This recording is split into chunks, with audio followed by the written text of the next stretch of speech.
And then I'll Going live, guys. I think they haven't.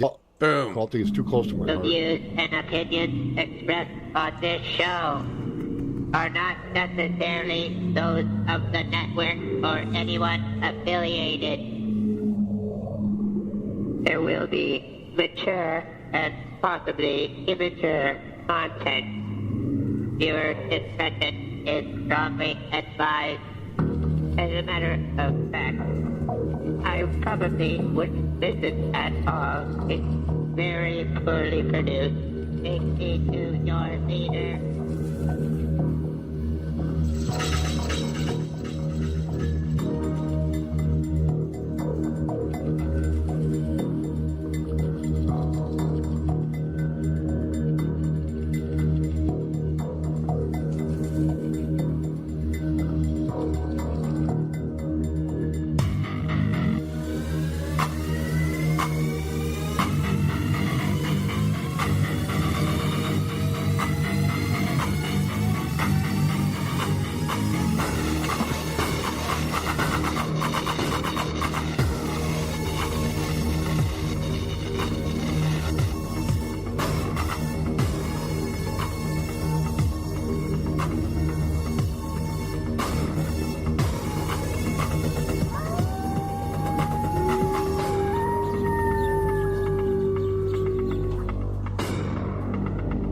Welcome to the Monster Castle Radio Show.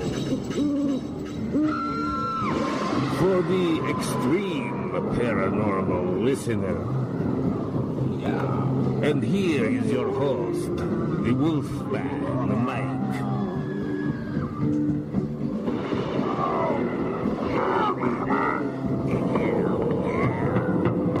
Mr. Already Sam.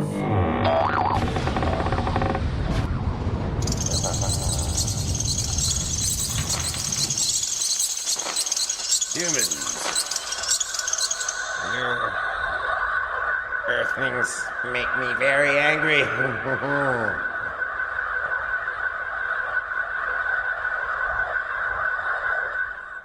Good evening. Welcome to Monster Castle Paranormal Radio. Tonight, we have very special, very, very special guest. Oh, man. Okay, we gotta have... Hey, Darren, are you there? I'm here. Right on, buddy. We got a great guest tonight, eh? Absolutely. We should, hey, you know what we haven't done for a while? Let's bring him on. Remember this? Oh, yeah. Casper Parks, you're the next guest in the castle. Monster Castle, Paranormal Radio. Casper Parks, come on down.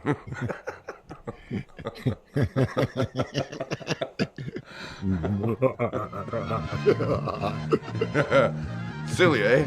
I'd have fun with it. Remember you were just talking about copyright? Well, I stole that right off. Yeah, it's oh, craziness, man. That's from Price is Right, but I did change it a bit. We're just kind of like riding and having discussions, I think, tonight, just in general. We were talking just as we're going up on the air about you guys in Canada are lucky, man. You know, you guys got legal weed across the entire country. You know, you got good health care. You got a president that doesn't embarrass you numerous times on a single day. Oh, I don't know about that.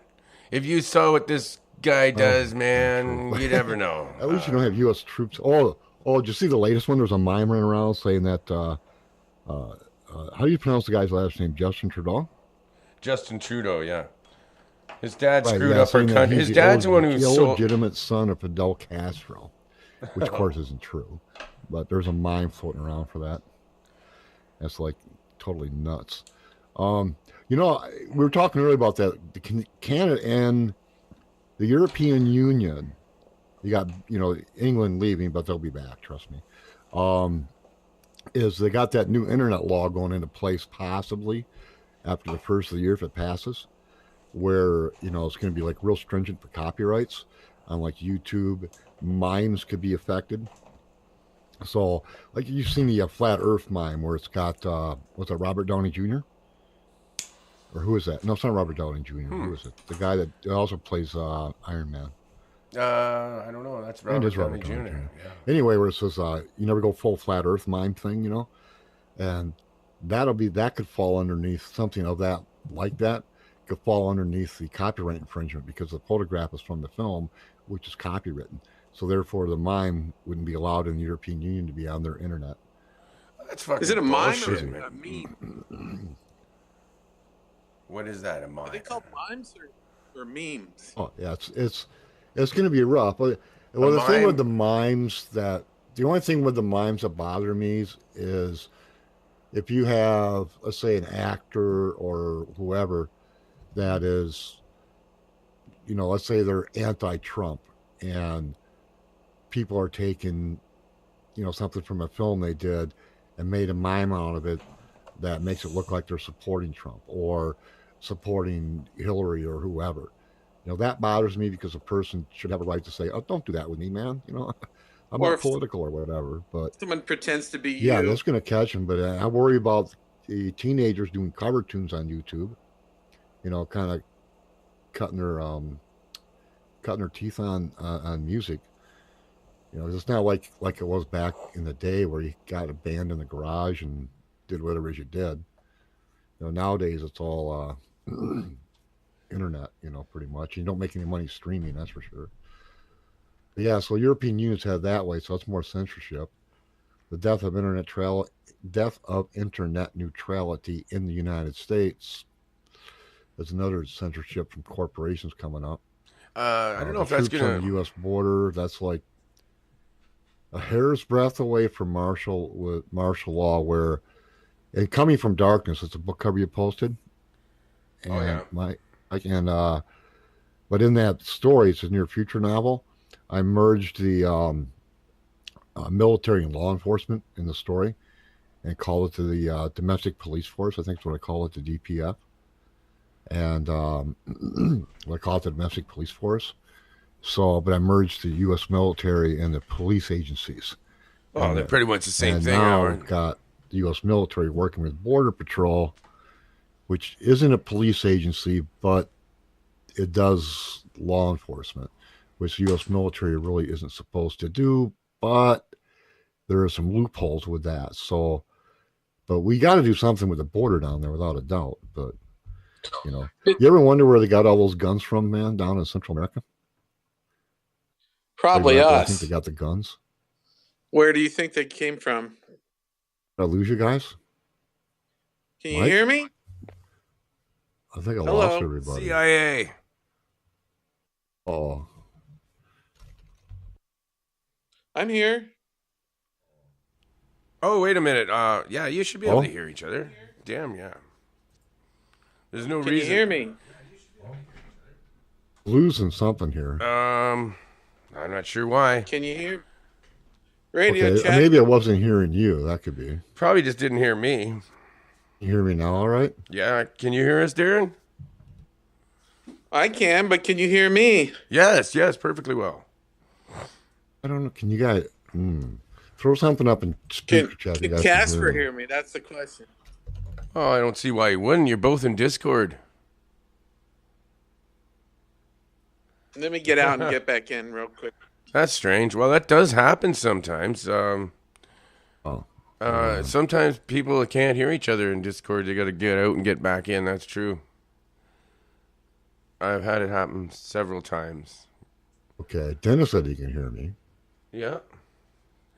Oh, I'm not hearing Mike, your though. voice is going out there, dude. I can see that. There's no problem Mike, can there. you hear me all right? Oh yeah. For sure. No, you sound great. It sounds This really is my good. headset, but I don't think so. No, everything's fine, sir. I I can hear checked the myself. feed going out. Everything is. It sounds great. Sounds awesome. Radio Is it? check. Oh, okay. Yeah. I can hear you now, Mike. I couldn't hear you a Okay, minute it ago. must have been me. Sorry, I thought I was being funny and I don't hear you funny again. comments, and you never even heard me. Weird. Can you hear me, Mike? Just give me like a yell real quick. Yeah. Yes. Huh. Strange. Well, I'm hearing myself talk through my headphones, but I'm not hearing Mike come back at me. That's fucking weird. Okay, Well, maybe has I been gotta silenced. disconnect and reconnect. It's a conspiracy, man. Yeah, give it a shot. Hang on a second. Can you hear? Can you still hear me? That's strange. Okay, hang on. I can hear you now. Can you hear me now? Oh, Yes. Yes? I can hear both Yes, of I you. can hear you now. Weird. Yeah. I see what was wrong. It was a mute Okay. button on a different instance of Discord on a cutting different out computer was causing a mute somehow. That's weird. That's That is amazing. weird, man. I knew it was a button. You just had to It's push a the little button. Awesome. It was actually a different computer that I'm just using to read the chat, and for some reason the mute was on that one, but I didn't think that should affect the device which I'm using as a tablet, and there's no mute on it, and it seems to be Don't working. touch nothing. But Don't touch nothing. no, I'm not. I never Well, did. I don't, unless it's my headset. I mean, that's a possibility. No. Everything's fine now. As soon as I took that mute button off, everything seemed to work now. It seems to work now. He cut out Maurice. again. I'm cutting out again. As soon as I, well, you went. As soon as I got that, and you got halfway through the word mute, and then you were gone again. Okay, well, it could be just because I'm not talking directly in my People are microphone. hearing each other. Can you hear me now? I don't have. I can turn up a bit. I'm not sure if that'll help. It might be your headphones. Well, maybe Could be better. it might just be me. That's a possibility. I hope not. But Everybody I got sounds cats great here that to me. chew on cords, so but I'm hearing my voice through my headset, like when I used to work. in radio, Maybe so- he's got me muted in his side of Discord. Well, what do you want to talk about? You want to talk about the future, where the future I want to talk might about- be headed, the different prospects of it. Yeah. Or, Let's finish talking about the military, which you're talking about. That was You. interesting. but I'm not sure. Yeah. I wanted to talk also later on. You finish with that first, and yeah, I do want to talk about. I want to get into like Bob Lazar and some John Lear and those papers Can you that hear you me told me. now? In the Oh, I can always hear you. You can hear you fine. I can always hear both of you. Strange. Everything's fine on my end. well, you know what I just did is helping me. I just went and I can't see why. I it can't. wouldn't That's be not going to working. work for me either. I was going to try and listen through speaker and do it that way, but there's too You'll much get of a echo. delay there. You will get echo. Oh, 30. It's like 20-second delay. Yeah, there's too much of a delay. Oh man, are cutting in and out on me, and I don't know if it's me or if it's Okay. you guys. So I jump out of Discord and come back in. Yeah, I might give that a shot. I'll do- And if that doesn't work, you do Spreaker or Skype, I guess. Can you hear me We good, were Dan? working pretty Wait a good minute. before we went live. That's strange. Okay, what about you, Darren? Can you hear me fine? I hear both of you perfect. Okay, then But it's for some reason, he's having trouble hearing me. he's something's I don't yeah. hear Darren at all. Okay, I would jump back out and jump back in. Try that. Refresh your page. Right? Does that work, Darren? I think so. Yeah, usually if you do another audio anything, it's not good. So just get out and come back in and see what happens. Yeah, you could have something else on like Skype, and that'll screw it up. So close off all the other internet, anything. Yeah, Mary had a little lamb. Little I'm lamb, gonna have lamb. to type it to him. Mary had a little lamb. His Close off. fleece was black as soot, and everywhere that Mary went, its footy's foot it put. Oh. Pages.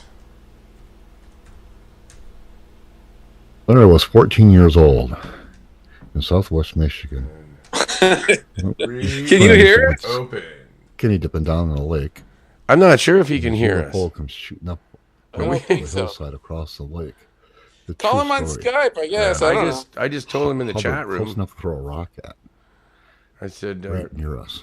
And then shot up over the close hill off behind us. everything, and then He reopen. gave chase, of course, but the pole was gone by the time he course, we got out the authentic. He's About just maybe talking. 2 weeks later, I saw it again by myself, and had a loss of like 3 hours. What he's got to do is close and Called the U.S. reopen. military and reported it, of course. Can you contact him Oh, on man. a my phone? UFO. Or Skype? Wasn't he on Skype last night? Yeah, well, we could. Here. No, he was in here. Guys, hearing.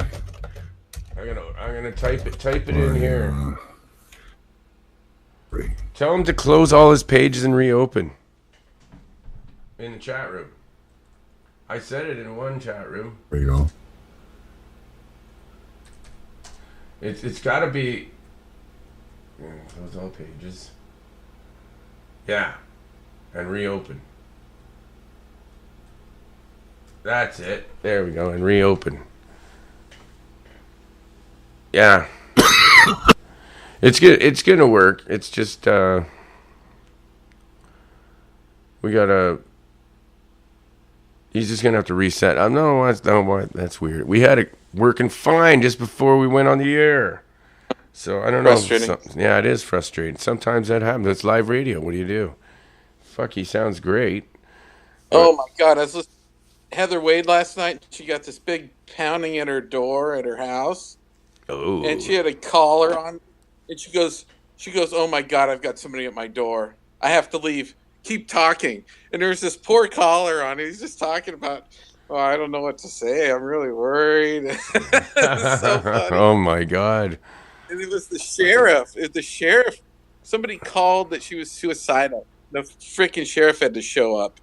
Right. Whoa! That sounds like a prank. Somebody pranked her? I guess.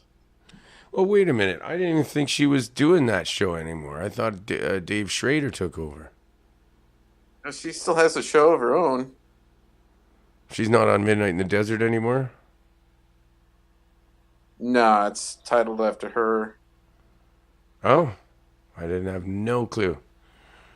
Haven't been following it.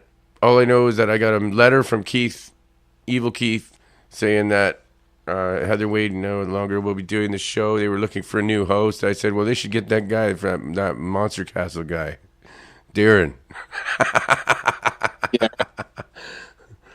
I said that to Keith, but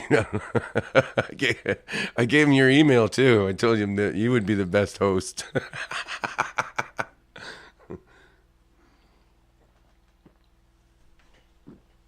All right, well, Well, what are we gonna do? Can you get a hold of him? I think he should be joining back in here any minute. We just told him to redo it, close all your pages, and reopen. He says closing. It says closing now. Dream Master says it's voodoo spirit magic. That's probably what it is. It's probably just voodoo spirit magic. You believe in that, don't you, Darren? Maybe. Okay, voodoo spirit magic. I agree. So anyway, yeah. Have you heard about the? Have you heard the new interviews? There's a few new ones out from John Lear. What has he changed his story, or is it the same old thing? He's just back. I think he's just confirming everything. I don't think he's going to be around much longer. So he's getting out there. If he's got anything else to say, he'll be saying it. He's been sick. I think he's sick with. Oh yeah. What has he got? I can't remember what he has, but he's not doing so great. He hasn't left this study for quite a while, as far as I know. I wonder why he's not coming back in. That's too bad. But yeah, I think I have a chance of getting him on because he wants to talk anywhere he can. He's taking interviews from everybody. Well, let's call him right now. We should look him up. Tell him we just went live and our guest is having trouble connecting, and we want to know if he can come on. Well, I'm hoping. Actually, I was hoping our guest could hook us up with him because I know he's got a connection there.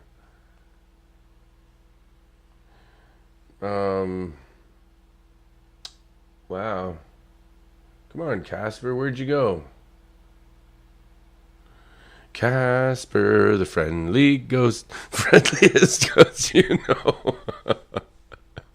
That's what I should do. I should put on the Casper friendly ghost song while we're waiting. Do you think? You think he'll be offended if I do that? Here, let me look for it. I'm doing it right now. I'm looking for it. Okay, go ahead. Yeah, find it if you can. I can't type very well on this computer, actually. So this is not going to be easy to do. You might be able to do it faster than me. Pero alam mo, feeling ko nanonood si Vice ngayon. Oh my gosh. Alam mo kung What bakit? the hell is Inaabangan this? yung sayaw ni Ayon. Ay.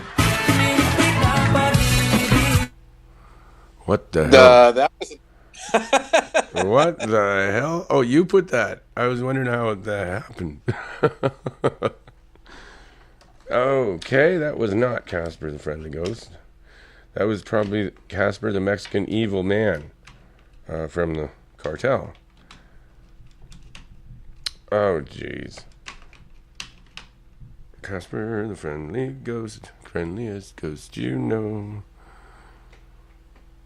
I liked Wendy the Witch the best. all there are is episodes and full movies. Okay, I can get this really quick now. Casper. You have his phone number? We should call his number. I'm not even sure if I have a Skype on him, but I'm gonna definitely check that out. Next time we have a guest, always get a backup emergency number. Yeah, emergency numbers to the States cost me a lot of money, dude. But I think if It doesn't cost I'm not you sure. money. You can Well, call you have you the can call number, me. You can call me. It doesn't cost you shit. But if it costs me a lot of money on a cell phone in Canada to talk to somebody in the States for some dumb reason, man. It does. Yeah, but I could call him and then tell him what to do. Oh yeah, no, that's right. You could probably, hook up with him. I'll try to figure something out here. I didn't mean to scare him.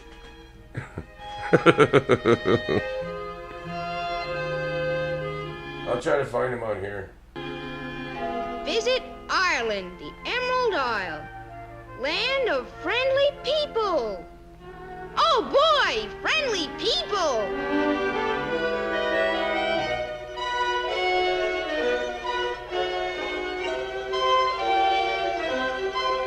The Emerald Isle.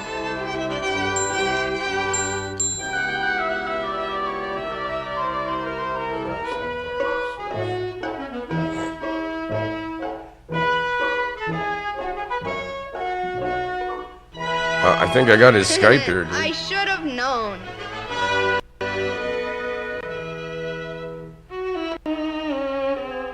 Oh, but Mr. McMiser. Come, ma'am. I came for me rent money. But this is all I've got, Mr. McMiser. You'd better get the rest of it up by tomorrow. Or Mr. McMiser. That's too bad. I wanted to use. Leprechaun and claim his pot of gold. It's not available on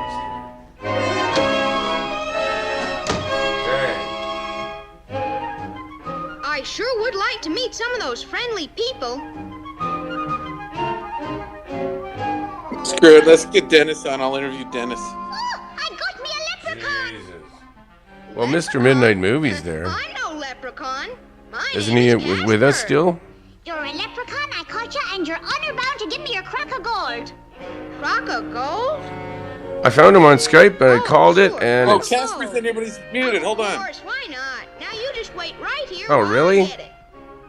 No, none of your tricks, Mr. Leprechaun. Remember, why be? He's muted himself. Oh, maybe he has to go to the. Oh, Darren, you know how you gotta go to the sound audio page and then go back again? Yeah, I can reset your audio settings. Yeah, sometimes you have to just hit that little settings button, go to your audio page, and then go back. You don't have to hit anything, and it clears itself for some reason. It's the Teenage Mutant Ninja Turtles, and they're flipping in action. Yeah. Power stretch for extra kick. Cowabunga! I think he'll figure it out. Awesome. Teenage Mutant Ninja Turtles. Action Deluxe and other figures, each sold separately. I wish Wayne could come in here. Come on, Mr. White. We're dying here. Oh, damn. Then he left again. He's trying again. Why the fuck would he be muted? Let me check. I don't know. I needed to allow access. Oh, there he is. I rebooted the whole computer, but now my computer hard drive is making a weird noise. It'll stop doing that. Here. Yeah, Eventually, yeah. we had to play some Casper the Friendly Ghost like reruns while you were gone. None of your tricks. Oh. Okay. I'm sure you've never heard that. Oh Lord. Actually, I don't really hear too many Casper jokes at all, to be honest. Once in a while, but not too often. You're the only Sometimes. Casper I've ever known. Well, yeah, it's a pen name, so I picked the first name Casper, and then there are some other writers, and at least two of them were best-selling authors, suggested no because of Casper the Friendly Ghost, but I was bound and determined to use it. And then another best-selling author who sells more books than they do combined. Well, I don't know about one, but he sells a lot of books. He thought Casper was perfect, and he picked the last name Parks for me. No, that's a great name. Well, it's kind of, to me, it was kind of a marketing thing where it didn't, Casper doesn't sound too made up, and Parks definitely doesn't sound made up. So. Now we're echoing. You're echoing. Echo chamber. Turn that down. Okay. Push that button. Yeah, okay. We have us playing. We don't have to do that. Okay, but if we take a caller, then they won't be able to hear you if I don't turn that up for a second. Well, that's fine for a caller. Yeah, you're talking about the Bob Lazar documentary coming out December 3rd, I think it is. Yeah. I'm gonna watch that. That's a definite must watch. It's the same day the Chinese are going back to the moon. Oh yeah. Well, and then China is pushing to have that new UFO disclosure office located in China. No, I did not know that. They all met like in Europe recently. I think the United States was excluded. I'm not sure. I'd have to look that up. I wouldn't surprise me if they were, but I don't know if they were excluded or not. But China's pushing for that office for disclosure to be located in China, which is kind of unusual. Just what I mean? Yeah. So, I think that in the future, Stop that, Kurt. we're going to see. Are we losing each other? No, somebody's trying to call in. Are you guys hearing that? No, we don't hear it. Let's do the show. Okay, good. Let's start this thing. Yeah, keep going. All right. Yeah, I think we're going to see more of an alliance. The alliance between Russia, China, and some of the Arab nations is going to strengthen. In Africa, China and Africa. Yeah, that too. China's going into Africa and doing what the U.S. Used to do or still does to a degree, is they're investing a lot of foreign aid into Africa and bringing a lot of work in there and stuff like that. So the African nations are going to feel, the ones that are involved with that are going to feel a little more beholden to China. I think they were trying to build a military base somewhere in Africa at one point, China was, which is extremely unusual. Plus they built that island in the South China Sea, I think it is, and declared it, theirs. So, and China's never let up on that. All of Asia belongs under Beijing. They've never relented from that. And and Putin, he ain't the happy camper. He used to work for the KGB when it was the Soviet Union, which broke apart. And if it weren't for that, he'd be the head of the Soviet Union versus Russia. So he's not a happy camper. He's never a happy camper. No, and then we're, with everything going on in the United States right now is really insanity. I don't trust either political party, to be honest with you. But now you look at Switzerland or Sweden. I think it's Switzerland, where in the European Union, it was an eGadget article. They're talking about, and it's roughly 200,000 employees. Okay, then they have the option to opt out of having a biochip implanted in their hand. Yeah, I heard about that. Right, and Three Square Market did that up in northwestern Wisconsin, and it was an opt-in thing as well. And of course, they don't answer questions for me, so it might for CNN or Fox News, but not me. I'd like to know, since they enacted that a year ago this past summer, how many new hires were able to opt out of having the chip. Well, they said it's just a bonus if you have the chip, so it's like an extra $200 if you have the chip put in. Right, but what I'm saying is, any new hires since last summer, have any of the new hires opted out, or do they all have the chip? I'm not talking about the employees they had like a year or 2 years ago.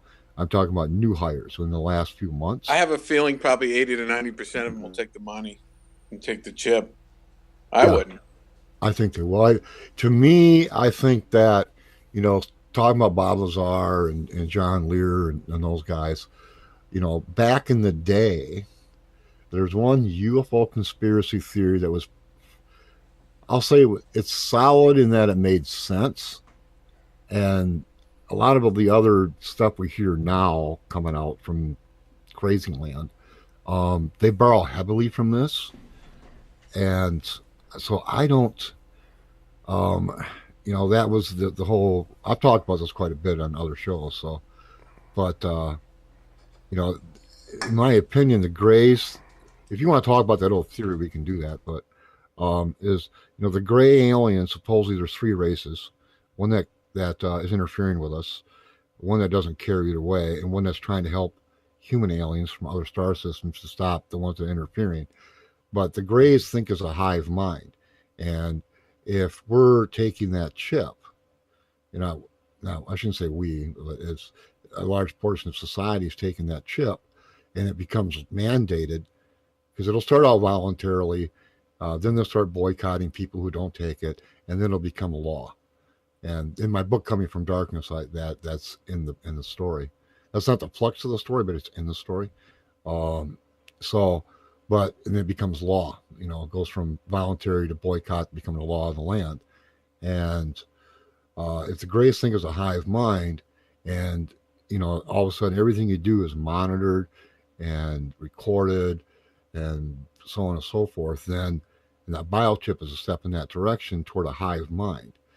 And who's to say that there's not a council of all of some sort or whatever, and that the Greys are standing there and going, look, they're doing this, this, this, and this, and they're all taking biochips now. They're evolving toward us, which is a hive mind, therefore the Earth and her inhabitants are ours. That's one theory that's been out there for quite a while. But, but you've heard that before, though, haven't you? I have, the hive mind thing, definitely, yeah. Go ahead, Darren. What's wrong with the hive mind? What's wrong with it? It's a hell that you don't really understand, I think, because you lose your individuality. Are you saying you'd want that? I gotta know that. I was just asking for the audience. Okay. Oh, for the audience, I'm sorry. Now, I do believe that they have a hive mind. Some psychics I've talked to have confirmed that. They've gotten messages from, what do you call that, remote viewing and stuff, from remote viewing the moon, and then getting hive mind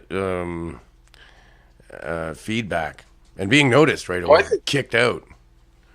I think the Greys are definitely, like you said, sure seems like it. If they're here, I think there's either a lot of aliens here or none. If you look at and this goes back like the old Bob Lazar stuff, and a lot of other people before that is, if you look at the Bible, for example, and the Christian Bible or Judaism, that one as well. If you look at in the Garden of Eden, Satan came in, tempted Eve, so on and so forth. Then, and because of what the serpent did, he ended up losing his arms and legs and has to slither around the ground. And if you look at a gray alien all up in their suit, they kind of look like a snake with arms, possibly. I mean, it'd be one way to interpret it. So, that could be a sign there. But if they were messing with us, trying to turn us into them, that's possible. Hey, Casper, do you think the alien craft could have just crashed on its own, or do you think it was shot down by another alien craft? What do you think? You talking about Roswell? Yes. Okay, there's a number of school of thoughts on that one that popped up over the years. One was that it was struck by lightning, and then another theory, and this actually was happening at the time, is the U.S. military was experimenting with microwave transmissions, and we were just learning about microwaves at the time, and we were experimenting with microwave transmissions. And of course, now because of that, we have the microwave ovens. Cell phones are partly based on that. But anyway, we were experimenting with microwaves, and it goofed up their navigation. And there were two alien craft of grays that were doing some abductions in the area, and they, between the lightning strike or storm or whatever, is they clipped each other. And one crashed in point A and one crashed in point B. And in one of the crash sites, they had the survivors. That's another theory to how they came down, but I don't think we shot it down. I think something happened that caused it to crash. I think it was a lightning strike or something else. I think it was the other aliens, like the humanoid ones. That's possible. Like there's a war going on up there. There was anyway. Well, see, this is part of the old theory from decades ago, is that they had a living gray, and then human aliens from Pleiades or wherever came and reached out to the U.S. government for a meeting, and the meetings can take place in the desert. And the U.S. government went to talked to the human aliens, the human ambassadors, and the human ambassadors said, can you give us the dead gray alien bodies, the living gray alien or whatever, in the crashed spaceship? We need it for evidence. And the U.S. government said, well, we'll do that if you give us one of those spacecraft that you're flying in. And the U.S. and the ambassadors human ambassadors from another star system said, I'm sorry, we can't do that. And that goes back to, remember now, shortly years later, we had Gene Roddenberry's Star Trek, where they had the non-interference clause. Okay, so that popped up. And there's a reason that popped up is because of what I'm talking about now. Okay. So that helps to support that theory if that was in there because of this incident. So supposedly the ambassadors from another star system said, no, U.S. government anticipated that and had snipers in the hillsides. And they shot and killed the human ambassadors from another star system and stole the craft. How would they know how to fly it? Pablos are. they'll back engineer maybe they just took it into place. So anyway, so supposedly they stole the craft, and then this is like one of the old school theories. They stole the craft, and then fearful for what they did, they struck a deal with the gray aliens that were doing all the abductions and changed people's DNA and stuff. That they would allow the grays to continue their abductions as long as they provided a list and locations, and exchange for technology. And because the U.S. government figured killing the human ambassadors from another star system was an act of war, they wanted protection, from retaliation. Does that make sense? Yeah. Okay. Yes. How would you know which one to choose? I talked to Travis Walden when I was down at the UFO Congress, and I asked him, because the aliens he first saw when he first woke up were gray, and then when he woke up the second time, he was on a completely different ship with tall, Nordic type aliens, and he was more comfortable with them. Maybe he was rescued. Well, either he was rescued or he was injured, and maybe the Greys contacted them and then unloaded him onto their ship. Yeah, or there could have been some type of conflict, and he was rescued too. That's possible, or they gave him to him. Yeah, he's not sure. What did he say? What did he say? He said it's quite possible. I said, well, I think what I told him is they probably landed the smaller ship on a bigger one because it's a huge ship, and then gave him to them. And he goes, yeah, it's a possibility. He goes, I just don't know. At least he's being honest. He's not making. Yeah. I mean, if he was making up his story, if Travis Walton was making up a story, then he's the real deal. Yeah, he is the real deal. Yeah, he wouldn't have said what he said to you, or I don't know. So I think he's being honest. He did. Wolfman. Yeah. What? Mute. Where? Mute when you're coughing and sputtering. I don't know what. Mute. Because we hear all of the noise you make right now. Unless that's me. Oh, no, it's you. Yeah. No, somebody's in the kitchen. I'll just mute for a sec. I don't think he knew he was making noise. Yeah, I don't know. I tend to think that, well, and supposedly down the road, the U.S. government found out the Greys were abducting more people than they agreed upon, not providing all the names they agreed upon. And, in the last 2-3 decades, they've been trying to back out of that agreement with the Greys that they made after killing the human ambassadors and trying to get out of it, supposedly. Well, Travis has changed his mind about why they took him on board. He used to think that they just took him, but now he thinks he got too close to the craft, got injured, and then they took him to heal him up. Because he's never been sick in his life since then. That's possible.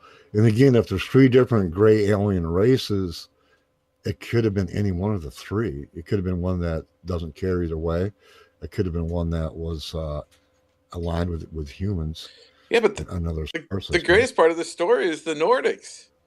When he woke up the second time and he was, and they were really comforting to him. They're the ones that brought him back too, he thinks. Yeah, and the Nordic are supposedly like 7-8 foot tall. They're big dudes. He said 6-7 feet tall. Yeah, they're big people. He said that they looked normal except their eyes were just weird, something different. Yeah, that would make sense.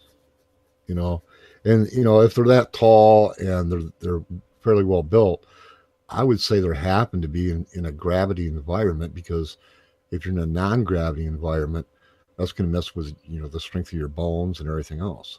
So either they got artificial gravity or they're on and off worlds. I mean, that's so interesting to think about what their world would be like. The Nordics are like, they're like us but more advanced. So. I think their eyes are bigger. I think there's a lot going on. I mean, when even when you look in the Bible, you look at Noah's flood, which is in other cultures as well. There was a great flood.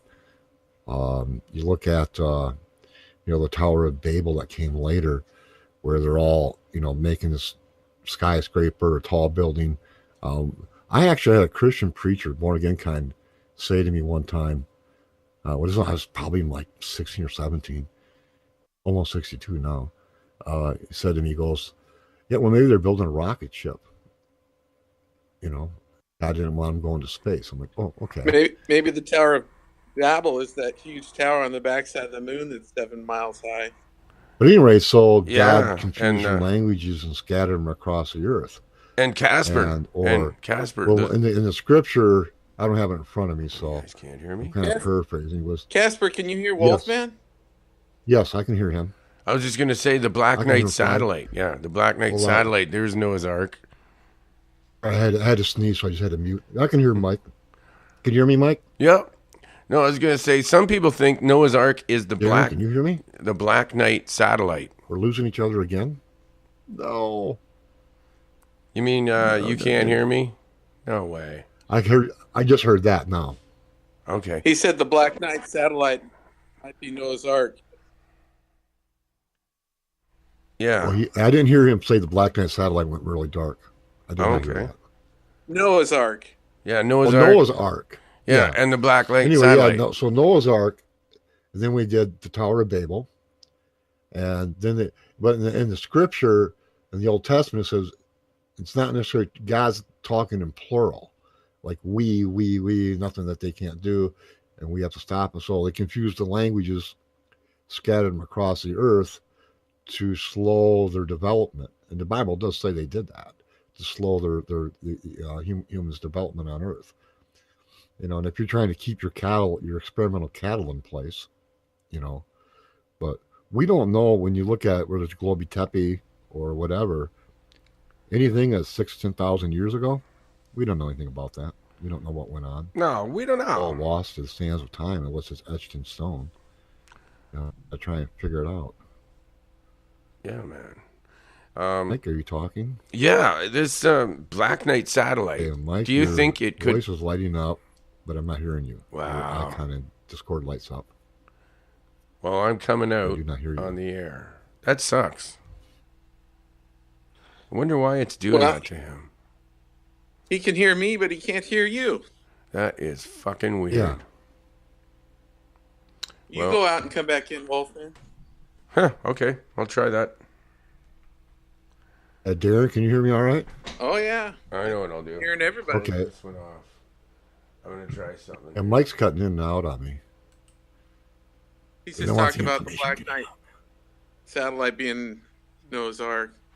Oh, What do you the think Black about Knight satellite is Noah's Ark. Yes. Wow, I've never heard that one before. That's interesting. Either have I. Oh, that's a weird thing. Yeah. I've never heard that before. I was thinking that's an that. Interesting thought, though. Yeah, and it's full of I wonder how big DNA. it is. It's full of DNA. I wonder what the measurements are. If the measurements of the Black Knight satellite match the measurements in Noah's Ark, for the Ark, I wonder if there's a way to know what the measurements are of the Black satellite. Yeah, but how many cubits the Black satellite is. I can still hear you, Michael, but I don't think that Casper can. Okay, I disconnected, folks, just for a sec, and then we're going to join back in here. I'm going to wipe this page out, reconnect. Boom. Yeah. I didn't want to do that, but I had to, because this hopefully will clear everything up. All right. Now, join back in. Join back in, and boom. He gets back and we're live. Hopefully that works. Can you hear him? Can you hear me now? His name lights up when he talks, but I don't hear him. That is fucked. I wonder if it's a zone so- thing, man. Can you hear him, Darren? Yeah, I hear you. Do you have Michael muted by chance? Yeah, if you push my Is there a way to name, mute him? I don't know how you to can do that. actually individually mute me. User volume is cranked up. Okay, let me talk to Michael because he can't hear you. So push on Michael. Make sure he's not muted. Okay, well, I clicked on his name. I've got profile mentions, volume's cranked up. Okay. Well, then go out and come mute, back in. mute is not checked.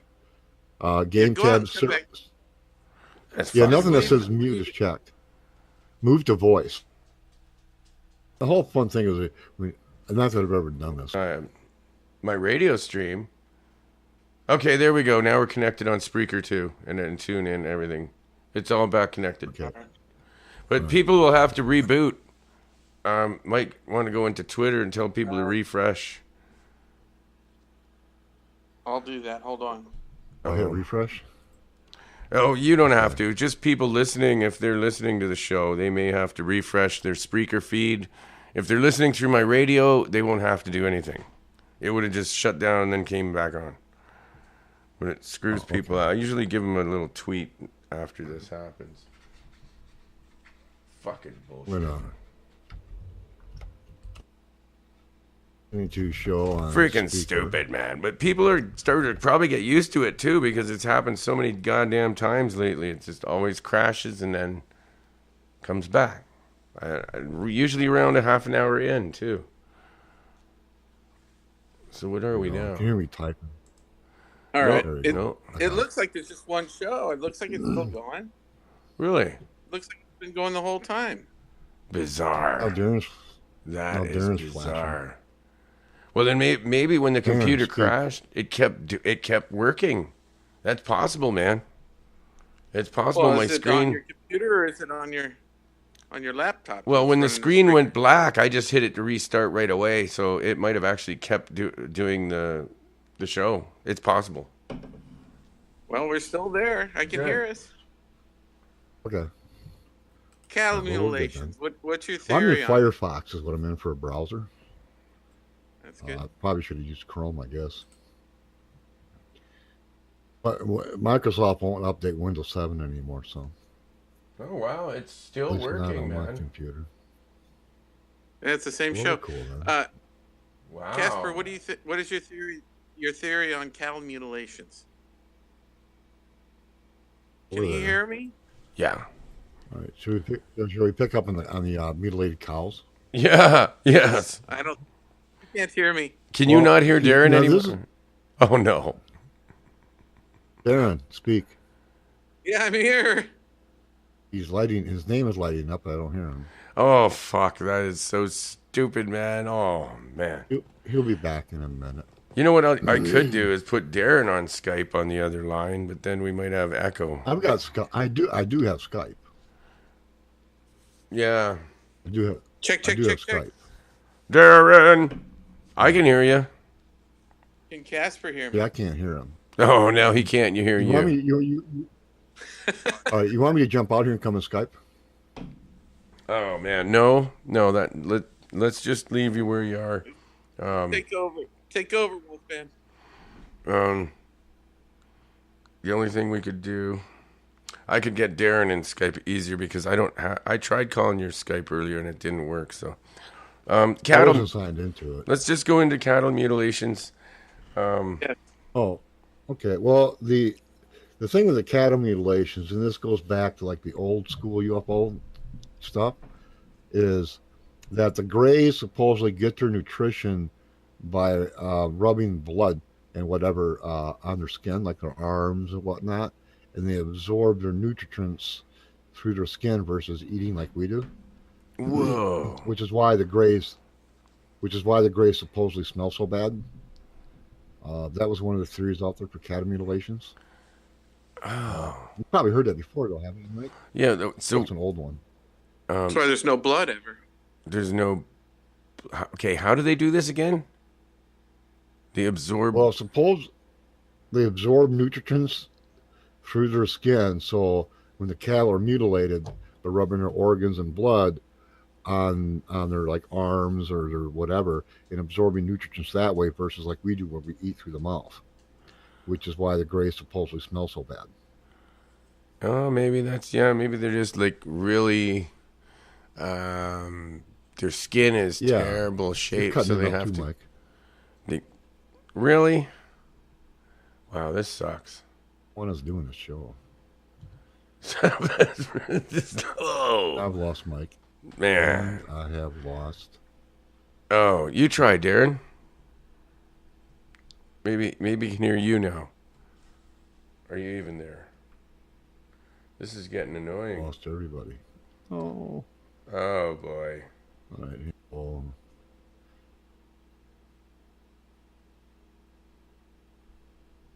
I'm back in. Darren, unmute. Reset. Anybody muted? Wolfman Night. Voice connected.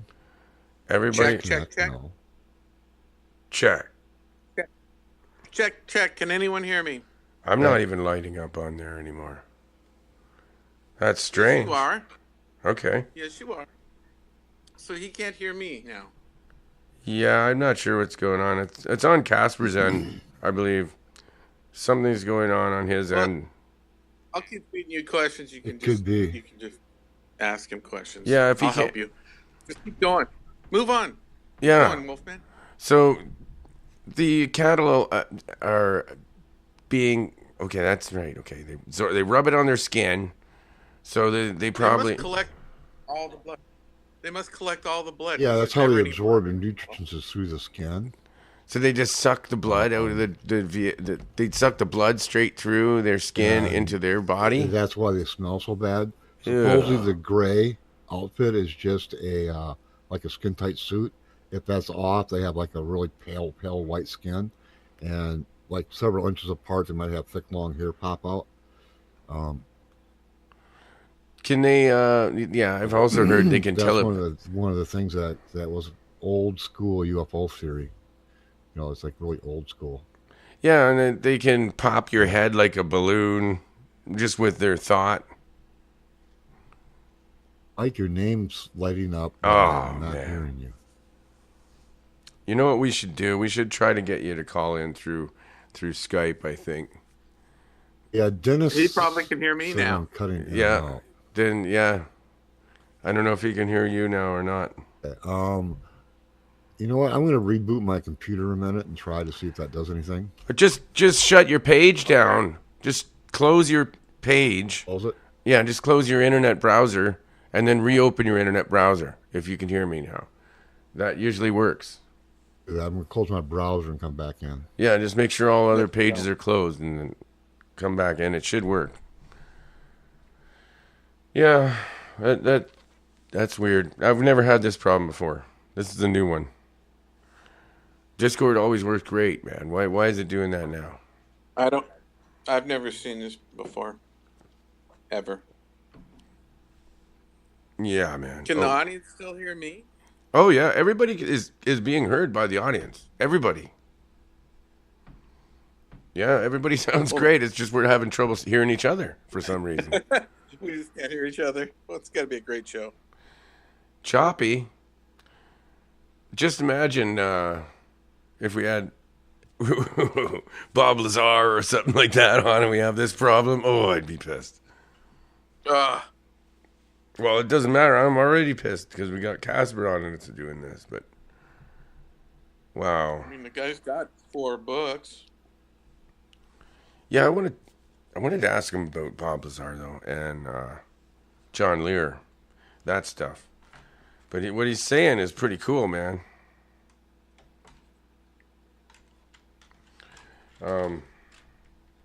He's never heard of the black. Yeah, I don't know about the dimensions of the Black Knight satellite.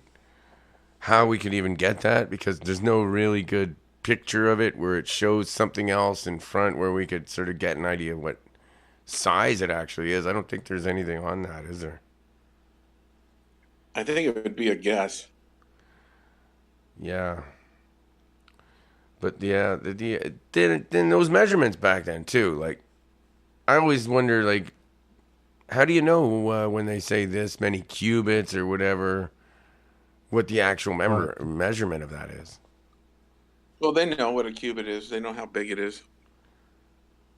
That's in the Bible. Maybe cubits got different from time to time. Maybe this cubit is different from that cubit. From this to that, just like Hebrew words translated could mean a different measurement entirely. That's I don't. Well, I know they know how much a cubit is because they've probably found stuff that was built in cubits and were able to measure it and figure it out. Possibly. Casper's back in. Like feet or something. I flipped to Chrome for a browser. I changed browsers. Okay. Oh, nice. Can you hear us? Yeah. Oh, there you go. Oh, there we go.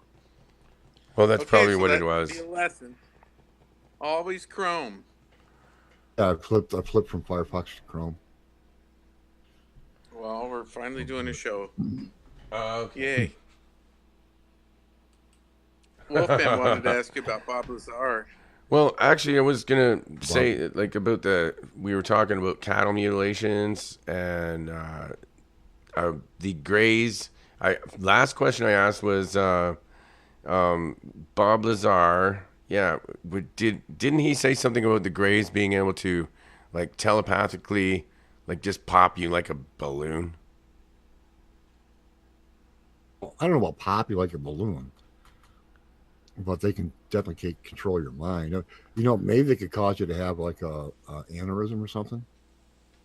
Yeah, I heard they could kill people just through the thought. And they have no emotion about it at all. Just somebody, because they know that our souls are eternal. So to them, it doesn't mean anything if they destroy our physical body. Oh, there yet? Yeah, and the hello? I'm right here.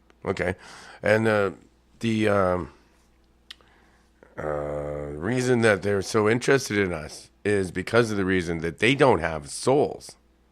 They do not have eternal souls. They barely even have individualism, thought. So their music and everything like that really freaks out the Greys. That's what I was told. But they're down there.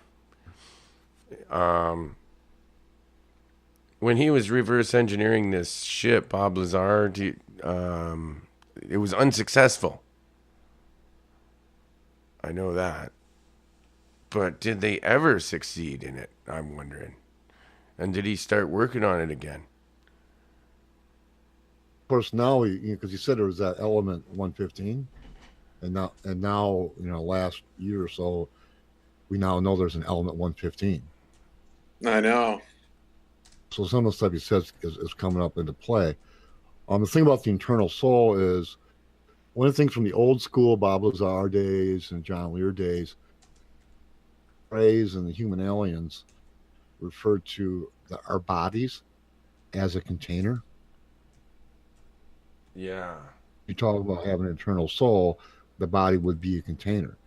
If you look in the Christian Bible, in the New Testament, it says, in my Father's house are many mansions. If it were not so, I would have told you. And if I go, I'll go to prepare a place for you, so that where I am, there ye may be also. So, but where it says, in my Father's house are many mansions, that word mansion, from the original, of course, translated into Latin and whatnot, but in the original language, that word could be translated to a vessel or container versus the word mansion. It's just when the translation was done into the King James, they used the word mansion, but they could have just as easily used the word vessel or container on the translation from the original text. That's interesting. Yeah. I don't know what the original word was, but yeah. So, interesting thing.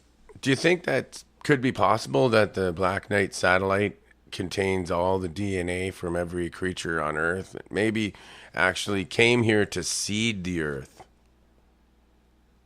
And it is Noah's Ark. It's possible. That's a possibility. Then you look at that big giant Woomermara thing that they gave the Hawaiian name that no one can pronounce. Why did they do that? Why did they make that name of that thing so hard and difficult to pronounce? Which thing? It's a big giant, weird looking. They call it an asteroid that tumbled through our solar system. Oh yeah, it came from outside. Uses the sun to bounce out of our solar system. It's moving at a pretty fast clip. I wonder if that's related to the Black Knight in some way. Did it leave the solar system yet? Yeah, it's gone. It's been gone for a while. It was moving quick. It came from outside the solar system fast, went around the sun, and left. It just bounced off it, using its gravity as a wow. slingshot, the slingshot out. So that these objects are coming in and out of our solar system. So why can't our own probe get past Pluto? Why can't the Voyager? Why they say it can't get past Pluto? Well, no, we're outside our solar system with that. I think we just broke the. What belt is that? That's just beyond Pluto. There's like a belt out there. Yeah. It's not the Van belt? Allen. Yeah, there's a different name for it. It's not the Van Allen belt. It's the Oort cloud. That's it. Yeah, that's where the orcs live. Let the people know in Speaker. I'm not logged into Speaker right now. Okay. Goof up what we're doing here. So if you guys have a question, throw it in caps so these guys can see it. Okay. To watch it. All right, we'll keep an eye on it. I can see their chat, but they're just picking on Kurt right now. I think they might have stopped doing that. They got bored of picking on Kurt. Started to hurt his feelings, so. Be nice. Oh, no. Yeah, be nice in there, guys. Come on. That would be nice, or it could just be the black satellites that are just recording stuff. I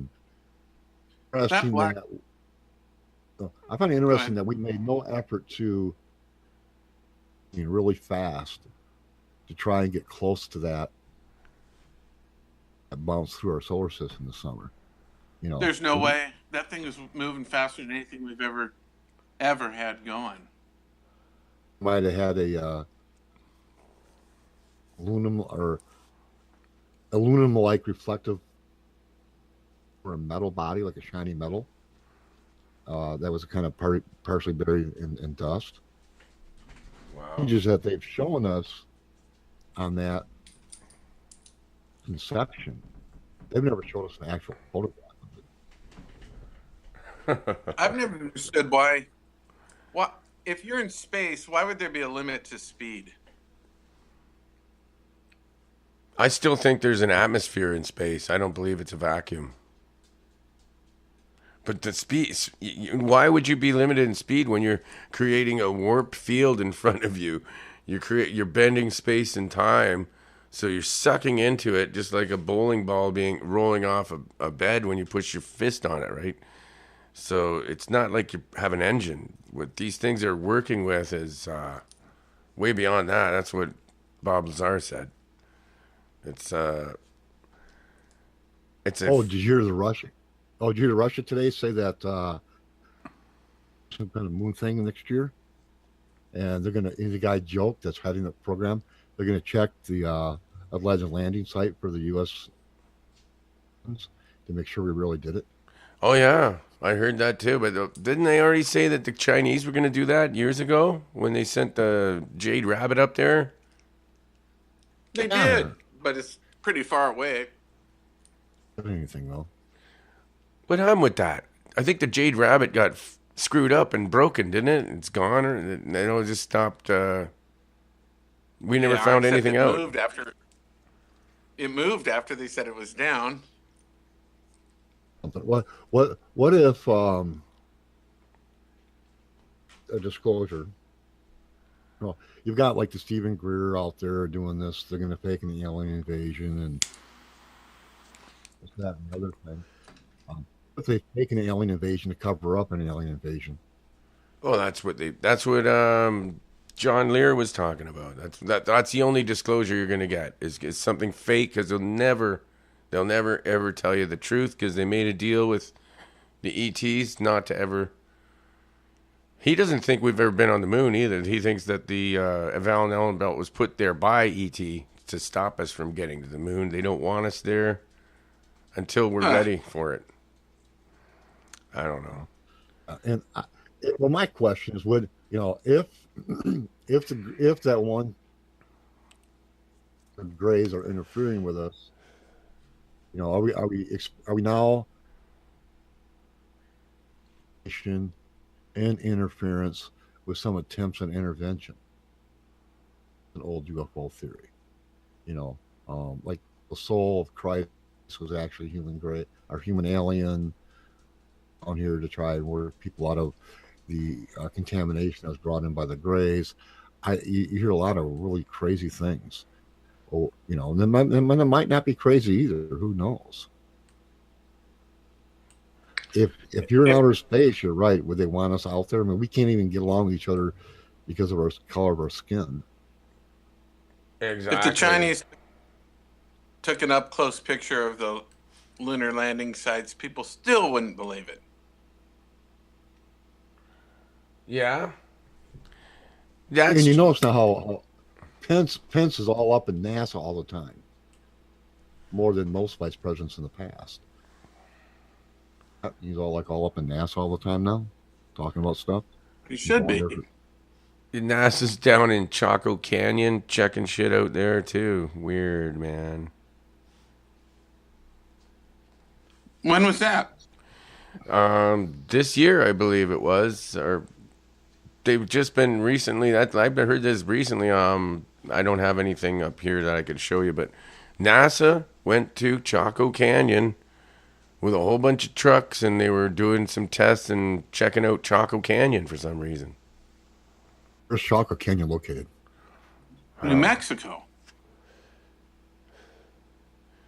It's in the middle of New Mexico. Yeah. 60 miles from anything. It's really weird. There's all kinds of stone structures and circles there and stuff, and energy vortex. That's weird. I haven't heard that. that's on my bucket list to go there. Is that the same area, like within a 100, 200-mile radius, where that 411 thing happens, where people come up missing all the time, especially kids? I don't think so. No. I don't think so. No, it's an abandoned place where they found no bodies, where they think it's possibly they may have left the planet. There's a huge civilization was there at one time. Roads going all over the place, long straight roads where you could use for taking off an airplane. And it's the same people from Mesa Verde. It's north and west of there in New Mexico. Chocolate Canyon is one of the biggest treasures in our country, in my opinion. Ever read Louis L'Amour's book, Hidden Mesa, I think it's called? No. What's he talk about? Man, I have to look it up. It's basically, I think it was with the Anazi or Anazuzu, whoever lived up in that area, that they crossed over into a parallel dimension. Right, just westerns. He wrote crime novels, and he did a couple science fiction, or at least one.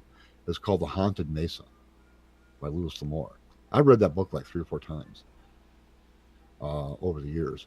But one of his lead character try to find a friend of his as an archaeologist, and gets into this cave, and when he's in there, a portal opens up, and people from the descendants of the Anuzi or Ananazi, whatever, are kind of jumping back and forth. He ends up over in their parallel dimension, and it's an identical Earth, but there's some geographical differences. Lay of the land across the planet, with the climate, it was more like on our side it was desert, on their side it was more jungle, I think. It was an interesting thought. I think the general thinking is that the climate changed in like a 3-4 year period really bad. It got really dry, and they just couldn't grow anything, and they all just left, went south. Yeah. But who knows? Well, they say the Maya, they left too, and they figured they on big rock. They figured out how to make spaceships basically from rock, just using rock, levitating rock, and then they just levitated the rock right up into space and left. A big, huge one, cigar shaped. What about Easter Island? I wouldn't believe that one. Yeah, Easter Island. I don't know where they went either. That's really weird too. And they said there was tall, red-haired giants living there when they first got to that island in the 1700s. I think there was reports of tall, red-haired giants living amongst the natives. Yeah, I heard that one before. Yeah, well, it's. I thought there was nobody there when they first got there. The first reports, the earliest reports of Easter Island, I think it was the Dutch or the Portuguese that went there and found, they said, tall, giant, red-haired people living amongst the natives. I thought that place was like abandoned in like the year 300 until like the 1800s. When they came, I don't know. The next time they came back, those giants were no longer there, and there was a small population of natives. That's what I remember. Did you know all those heads are actually full statues, Wolfman? Oh yeah, I know. I'm fully aware of that. And some of them are like 40 tons, man, or more. It's crazy. They got there somehow. I mean, anti-gravity devices or something, but they didn't drag those across the ground. I don't think. I suppose it's possible, but. Casper, what do you think of the Pyramid of the Sun in Bosnia? And I actually make mention of that in the novel I'm working on now, by the way. I think there might be a pyramid there. But you notice how it got all quiet when they started wanting to go over there and do some excavating? Now we don't hear it. We don't hear any, nope, nothing there. We don't hear, yeah, we confirmed it's there. We just don't hear nothing anymore. No, last thing. Actually, Go ahead.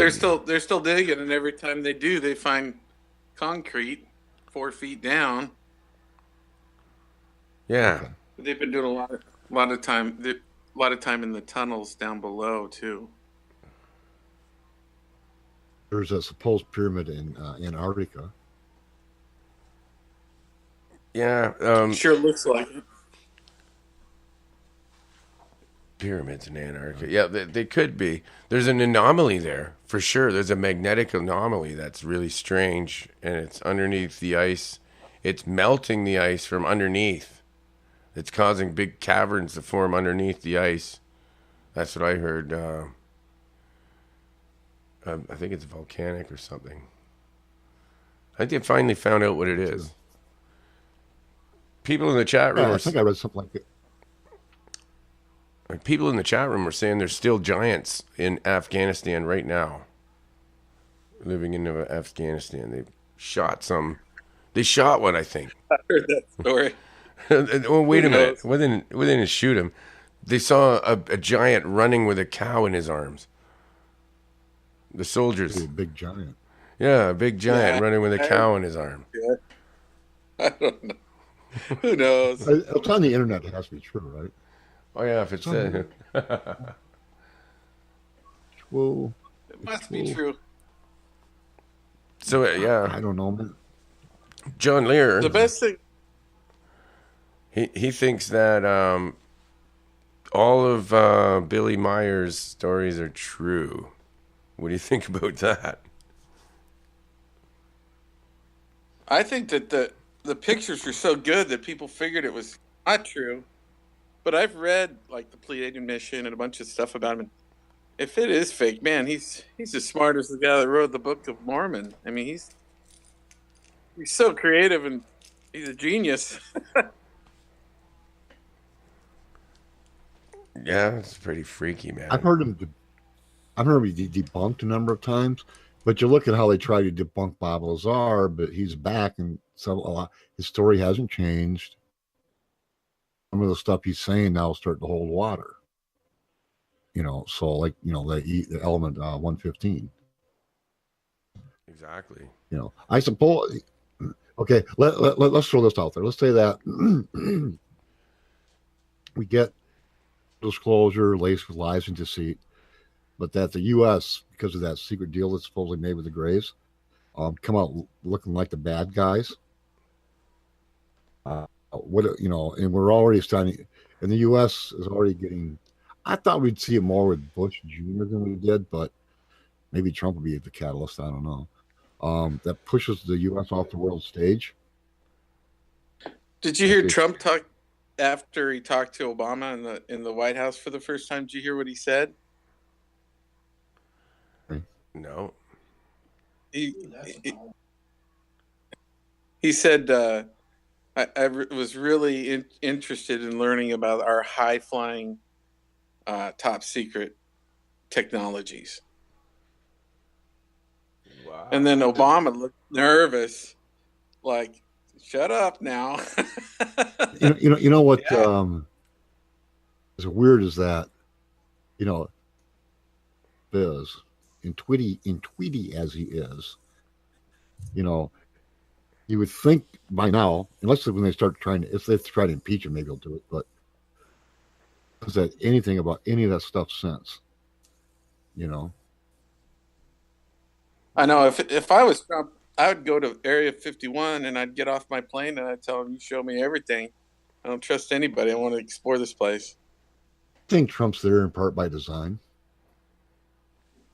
Could really be. do. I think National Committee and the Democratic National Committee were in on it.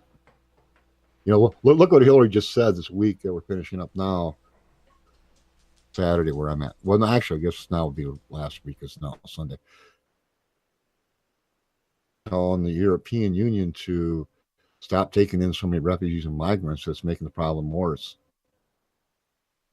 I was like Trump, but she's over in the European Union saying that. And, it was like a brief bleep on the radar, the news, and then bam, the story's gone. So she's up saying what Trump is saying to the European Union. It was just kind of weird. But there in part by design to do what he's doing. I really do. I mean, if you you know, basher, I don't like either party, but you look at everything that. Darren, do you live in the United States or Canada? I'm in Oregon. Yeah, I've thought about moving out there at one point, but still thinking about it. It's cold here. I lost my train of thought. Holy cow! I'm sorry. That's okay.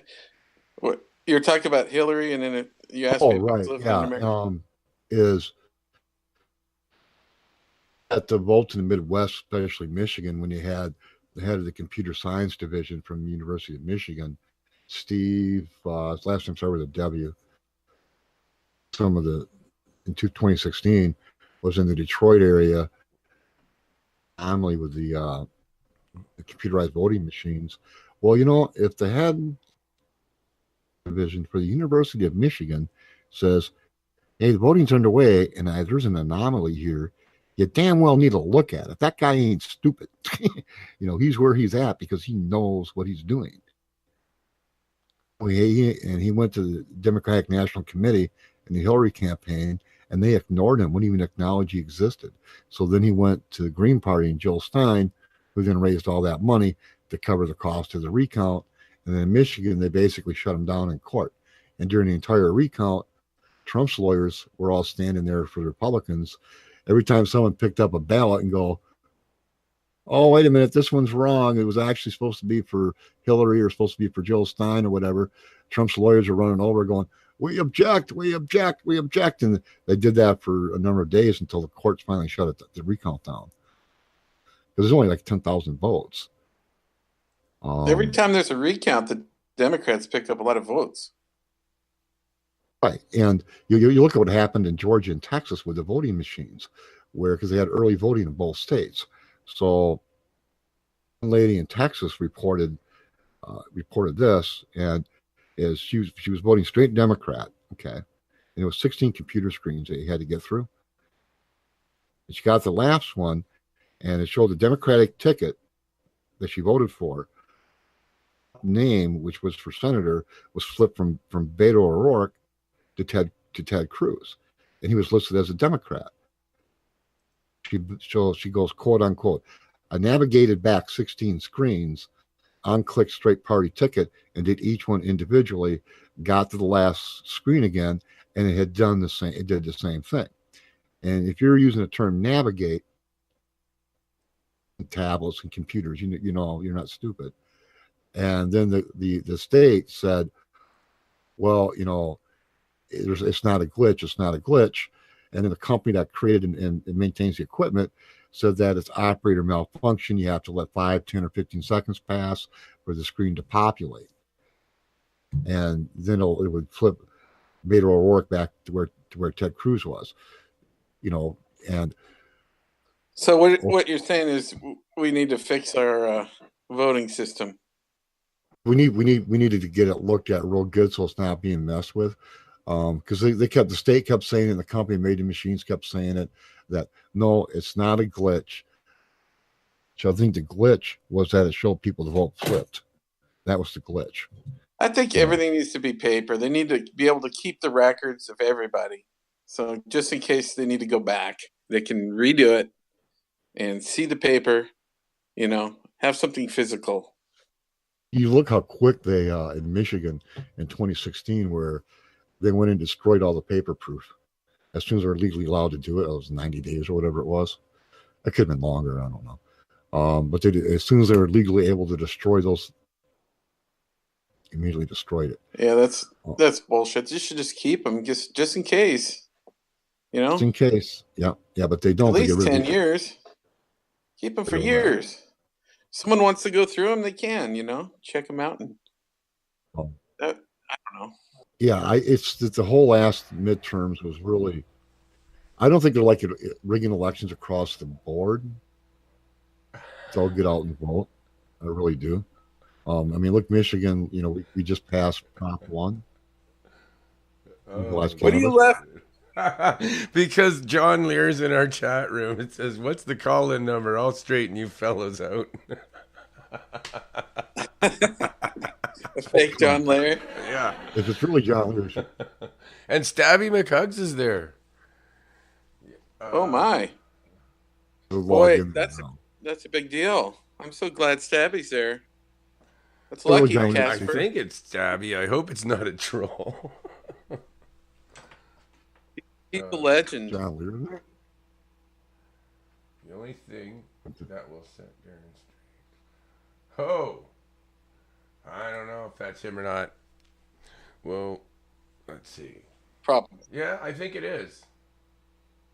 Latest episode, Late Night Gab, Reno, Nevada.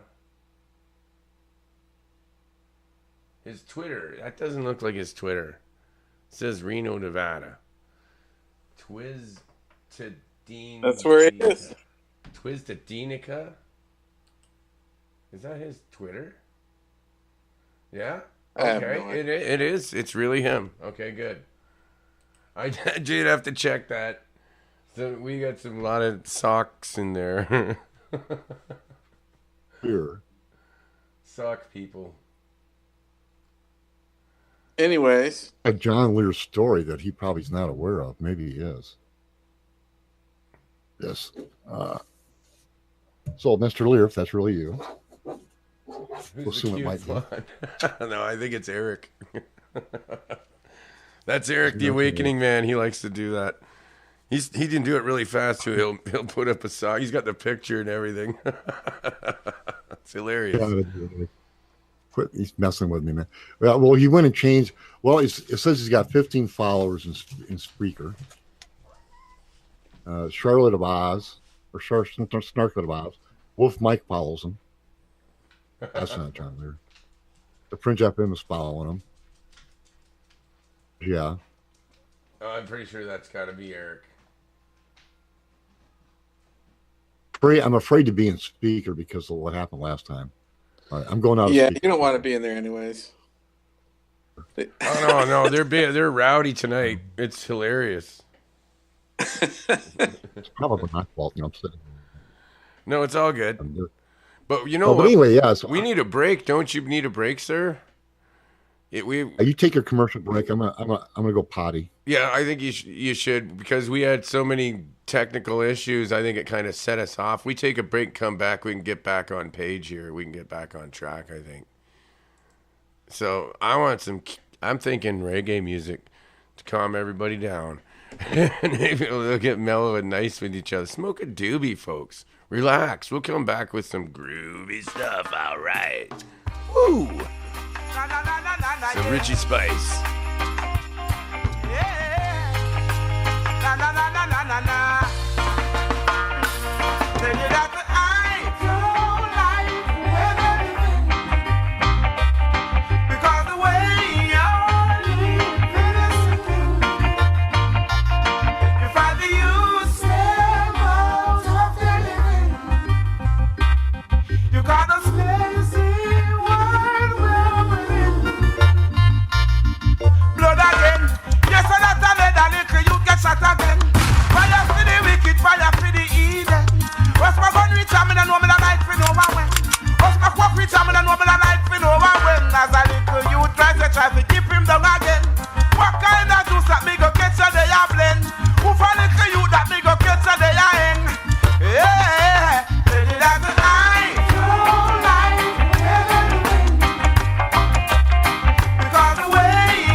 But try to keep him down again.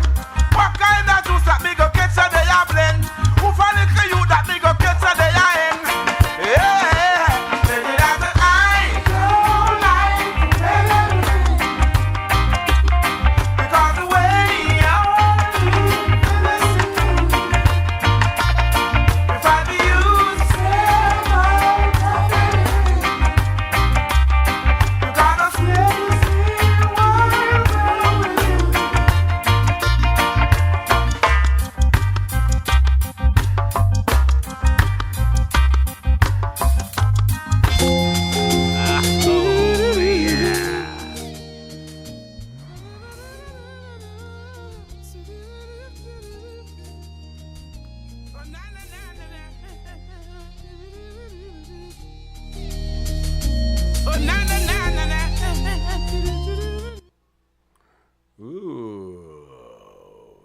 This is where all the real freaks hang out. Monster Castle, paranormal, radio,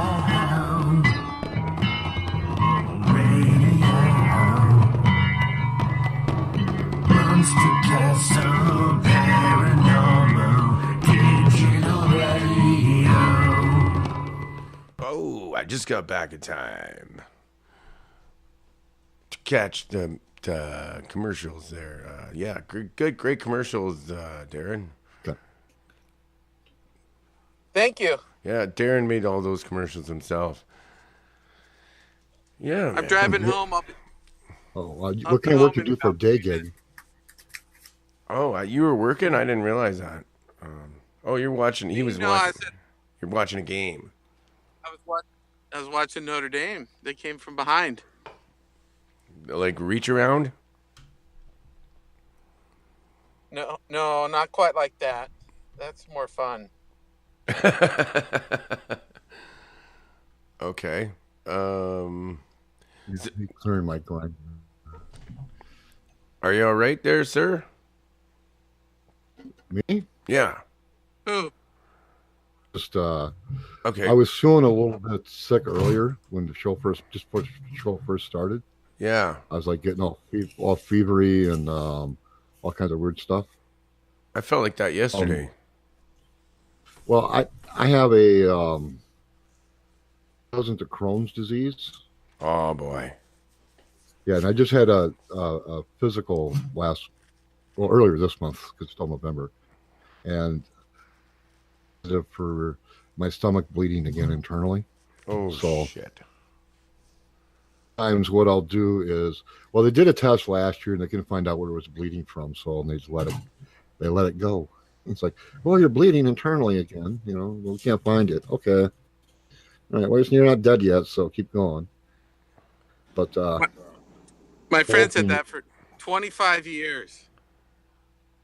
Wow. They're telling me that marijuana mama's kidneys are bleeding. Nothing seems to stop it. They try everything. So I don't know. Our medicine sucks, man. We need to get abducted.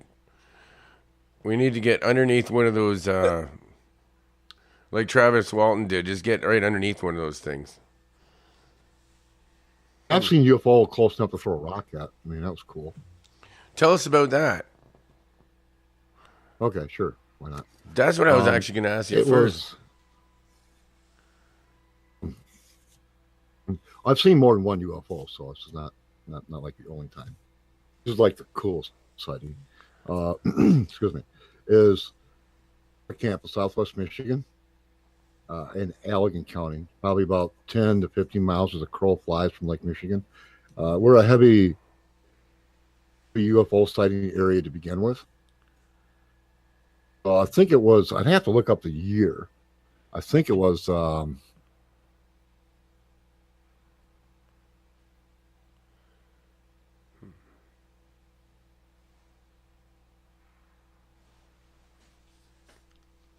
Oh. That's why. I think we lost him, unless he's looking something up, folks. Unless he got abducted. Has he been abducted? What year was it? Don't tell me we're having technical difficulties again. So I'm back. Okay. I'm back. Sorry, that's my fault. I was trying to open up another browser. And I clicked this one closed. I'm sorry. I wanted to get the year. I wanted to get the year straight. So, but at any rate, I had the story is posted at the altpostforum.com. That's under encounters, I think. But anyway, so I was 14 years old, and it's the same year you got like Kent State going on and all that other stuff. It was kind of a bunch of Christian hippies. It was a Christian Bible camp, kind of, sort of. I'm not gonna say Bible camp per se, but it's a Christian camp. They did teach some Bible stuff. They had the horses and canoeing and all kinds of good stuff. But I was on staff washing dishes and being a junior counselor. And myself and two collegians, which were college students, my age. The last I knew, that guy is teaching algebra in Chicago at a private school. I don't know what happened to him. But they were a lot older than we were. They're like one of them went to Kent State. At any rate, so we decided campers were all sleeping. We decided we'll go down the lake and go skinny dipping. And again, this is the early 70s. It's not like any kind of weird sexual thing. Nobody thought that back then, and it wasn't. And the lake was extremely calm. It was like calm as glass. And, we go down there, we're like putting our hands in the water, walking on the dock and going, man, okay, let's go swimming. And all of a sudden there's like up on like a hill, and it was a big steep hill, came down, and the lake was half encircled by hills, and across the lake from us, kind of southwest slightly, was Horseshoe Hill, and or Crescent Moon Hill. I'm just trying to give a shape of it. Was it like a blueberry farm where they grew blueberries, and this orange glow with a white haze around it came shooting across the lake, that hill, dropped down to almost lake level, shot right across the lake, and then hovered over a little small set of lily pads right near the dock. I'm going to say maybe. I mean, if we had rocks in our hands, we could have thrown rocks at it. It probably wasn't more than 10 feet off the water, right at the edge of the shoreline, right by us, and it hovered there for several seconds, and we all just stood there looking at it. And then we started moving off the dock to get close to it, because we were just a few seconds away from being right on top of it, getting away from the dock. Again, it was close enough to throw rocks at. It shot up over the hill behind us, over the dining hall for the camp, and so we were running up this clay hill, and of course we're not going to catch it through the forest where the camp's located in, and the buildings anyway, and out like to the parking lot and the rolling hay field at the East Athletic Field, and there's a bog right there too. It was long gone, so. We're all talking about it, and so one night I decided, like maybe a week and a half later, standing out in the athletic field, which is the rolling poles that they use for, like we would hay it, cut it like hay for the horses and stuff in the summer, and then use it for an athletic field during the summer. Camp ran about 12 weeks back then. And I think it's a boys and girls camp now, but in family camp. So I'm standing out there, and I looked at my watch, and it was like 12:15 or 12:20 in the morning, and it's a beautiful starlit sky. There's not a lot of light pollution back then like we have now. It wasn't as bad. Plus, I'm out in the country, and just beautiful star field. I looked at my watch, and it was like 12:15, 12:20, and then all of a sudden, I know I'm standing, several feet right from where I was standing, and a little bit further south than where I was standing. So I'm trying to get the direction of south or west. I think it's south. So I'm standing like several feet away, and I see this UFO. I hover there for a minute and then jump up out of the atmosphere. It was moving really fast, but it hovered for just a second and then out of the atmosphere. And I looked at my watch. It was like 3:15 in the morning. 1:15, 2:15. So I lost like 3 hours.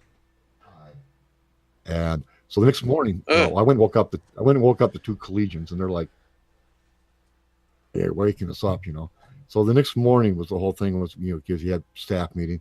Well, if you really saw it, then we got to call it in, because it was the second time, like in a week and a half, that we saw something. So, and of course, this my sighting the second time wasn't as close as the first one we had, but where I could throw a rock at it or something. Any rate is that we got to call it in. Counselor or the camp director called it in and reported it. Part of my gig, besides dishes and being a junior counselor, was teach canoeing. So I was down at the lake teaching canoeing, and just lost my glasses too that year. So it's early 70s. My hair is kind of long. Swimsuits were cut off jeans. So I'm coming up the hill of the UFO the first time, and there's a army car parked up by the dining hall. The cars weren't allowed to park up there, because the kids were always running around. And there's like an army officer standing there, and the kids are, "Oh, there he is," and they point over at me, and the officer just gives me this really weird look, and then he left. Didn't even talk to me. Then he left. The camp director told me and the other three guys that what we saw was an experimental helicopter. That's what they told us. Oh, bullshit! Wow. Experimental helicopter. And good answer. And yeah. So and the collegians of the college students that were there, the senior counselors, go, "Oh, right, a helicopter that makes no sound and moves no wind." Yeah. And but it was between the size of, I'd say, like car and a semi. It wasn't as big as a semi, no way. It was like maybe the size of a small car or a medium-sized car. But it was kind of like egg-shaped, orange glow with a white haze, or it was white with an orange. Wow. Which was weird, because now back in the old UFO theory, then this might go back to the old John Lear thing. I'd have to look it up to confirm it. If the spacecraft glowed blue, it was a gray alien. Green, then it was something else. And if it glowed orange, then they were human aliens. All the ones I've seen are orange, pretty much. Supposed to be human aliens then? I see it. Like, what did it look like when it was flying? It kind of like a fireball, like orange around it? Yeah, and I think that might have been the energy field. Okay, but that's what it kind of looked like, a fireball, an orange fireball. While it was flying. You said it's egg shaped. It moved so fast. It was kind of egg shaped, yeah. It moved so fast that, it was gone real quick. We're trying to keep an eye on it. It was shooting up over the top of the hill. I saw one the second time. Go ahead, Darren. I saw two purple orbs. They're a little smaller than basketballs. One was bigger than the other. And they flew like between all of us and then right through the forest right next to us. It was crazy. I was wondering if it was like a projection or something from I was at ECETI, and I was trying to look around, figuring out if it was fake or what. But it did go into the forest and kind of through the bushes, so I don't know what I saw, but it was cool. Everyone else thought it was amazing too. We all saw it. So what you saw went into the bushes? Went into the forest. Well, it was low flying then. What did it look like? Blue orbs? It's like two purple orbs following each other, kind of chasing each other almost. How big? Basketball or smaller. Wow, okay. Those are different, those things. I'm not sure what they are. I think I call them probes. Either. I'd call them probes. Either. I've seen them come off the bigger one. I've seen little ones of those come off the bigger one and go down and then go down to the ground and then like approach people even. Yeah, they went in between the people in the field. I was watching them. They went around some people. They were going really fast, probably 30 miles an hour. I mean, really fast. Wow. There real quick, just kind of like, okay, so let's say, for example, that humanity as a whole on the planet, right? And there's a lot of people that just simply, morally and or whatever, or mentally to accept other alien species. What if it gets to a point where they have to say, okay, these people that are ready to leave the Earth, we're gonna give them the opportunity to leave with us. Believe that they're ready as an individual soul or whatever, and the rest of you can stay here and rot, But that would be interesting. Would you go? Excuse me for language. Sorry. Yeah, most definitely I'd be gone. A heartbeat. Huh. I don't know. It'd be hard for me now. Maybe in 15 years, I'd say, yeah. But right now, it'd be tough. A wife and kids, it might be. Yeah. And I want grandkids and stuff. And I like this planet. I think it's amazing. It was a beautiful planet. I mean, there's no, I don't think that we realize here how rare it really is, Wow, you can know that just by looking at the size of the universe. Just the size of our solar system. And how big is the Earth compared to the entire solar system? And I think Earth is or how the environment is rare. But now, if you look out at the asteroid belt, just on the other side of Mars, that could have been a planet at one time. War was shifted the orbit of Mars, laid it to waste. Then the orbit of the Earth moved in.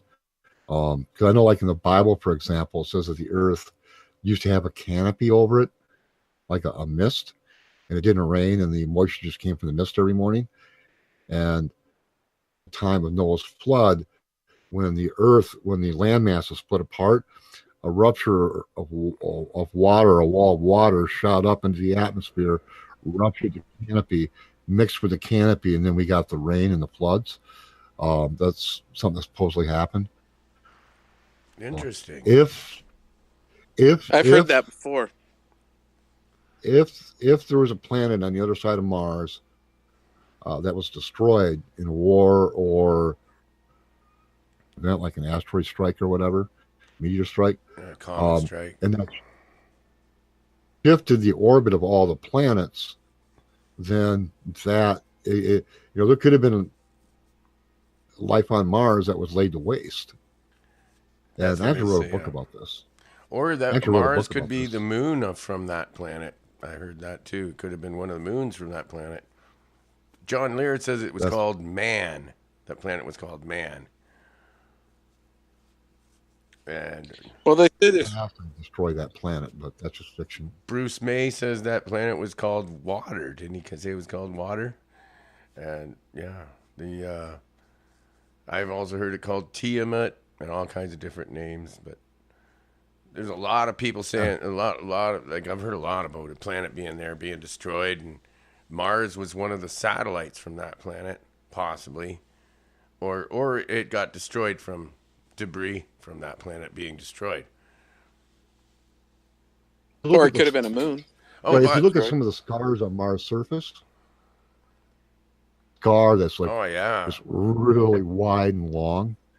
There's one scar right there, and that could have been debris from whatever happened bouncing off the surface of Mars. Oh, I just saw by Dr. Robert Morningstar a presentation with all kinds of landed UFOs and all kinds of stuff on Mars and the moon. Pretty cool stuff. But yeah, it's like long trench-like scars, and there's a saucer-shaped object. Hello. Hello. Hi. Somebody's here. Yeah. Hi, Liz. Hi, Liz. Liz. We have Liz. Casper on. We're good. We have Casper on. We're doing a show. We're doing a live show. talk to So him? you got to. I was just saying hi. We're at a titty bar. Okay. Oh boy. I haven't been one of those in years. Oh, that was. So I thought I'd just pop over, take a break, and see what's going on with you guys. Yeah, well, Some big boobies here. Well, you should put it like on the screen so we can see it. I wish you could, but oh well. I can't. I think they would kick you out for that. I know. We don't really want to Mr. see Midnight it. Movie and Apocalypse are like front and center right now. They're the front row. Oh, yeah, well, while they're up there, I figured I'd take a break and say hi to everyone. Start popping some fives up there for him. Yeah, I know. I have dollar bills to make it rain. There you I'm go. very excited. Except for it's one of the it's like one of the ones where you can see everything. So every time like someone takes off their underwear and like I have to close my eyes, I feel like I'm being indecent. Oh boy. I know I'm not We very have a good at strip clubbing. Hey Liz, if the alien spaceship came down and offered you a ride to their planet right then, would you get on or would you stay on Earth? Oh yeah, I'd go. Whoa. What about your kids? Oh, am I not supposed to come back? Maybe not. Oh, I would take them with me. What if they said that you all have to be all naked there? Include what? Me? Everybody. Just me? Everybody's naked there. No. I mean, are there other humans that? Everyone, the I don't know. aliens, the humans, everybody lives naked there.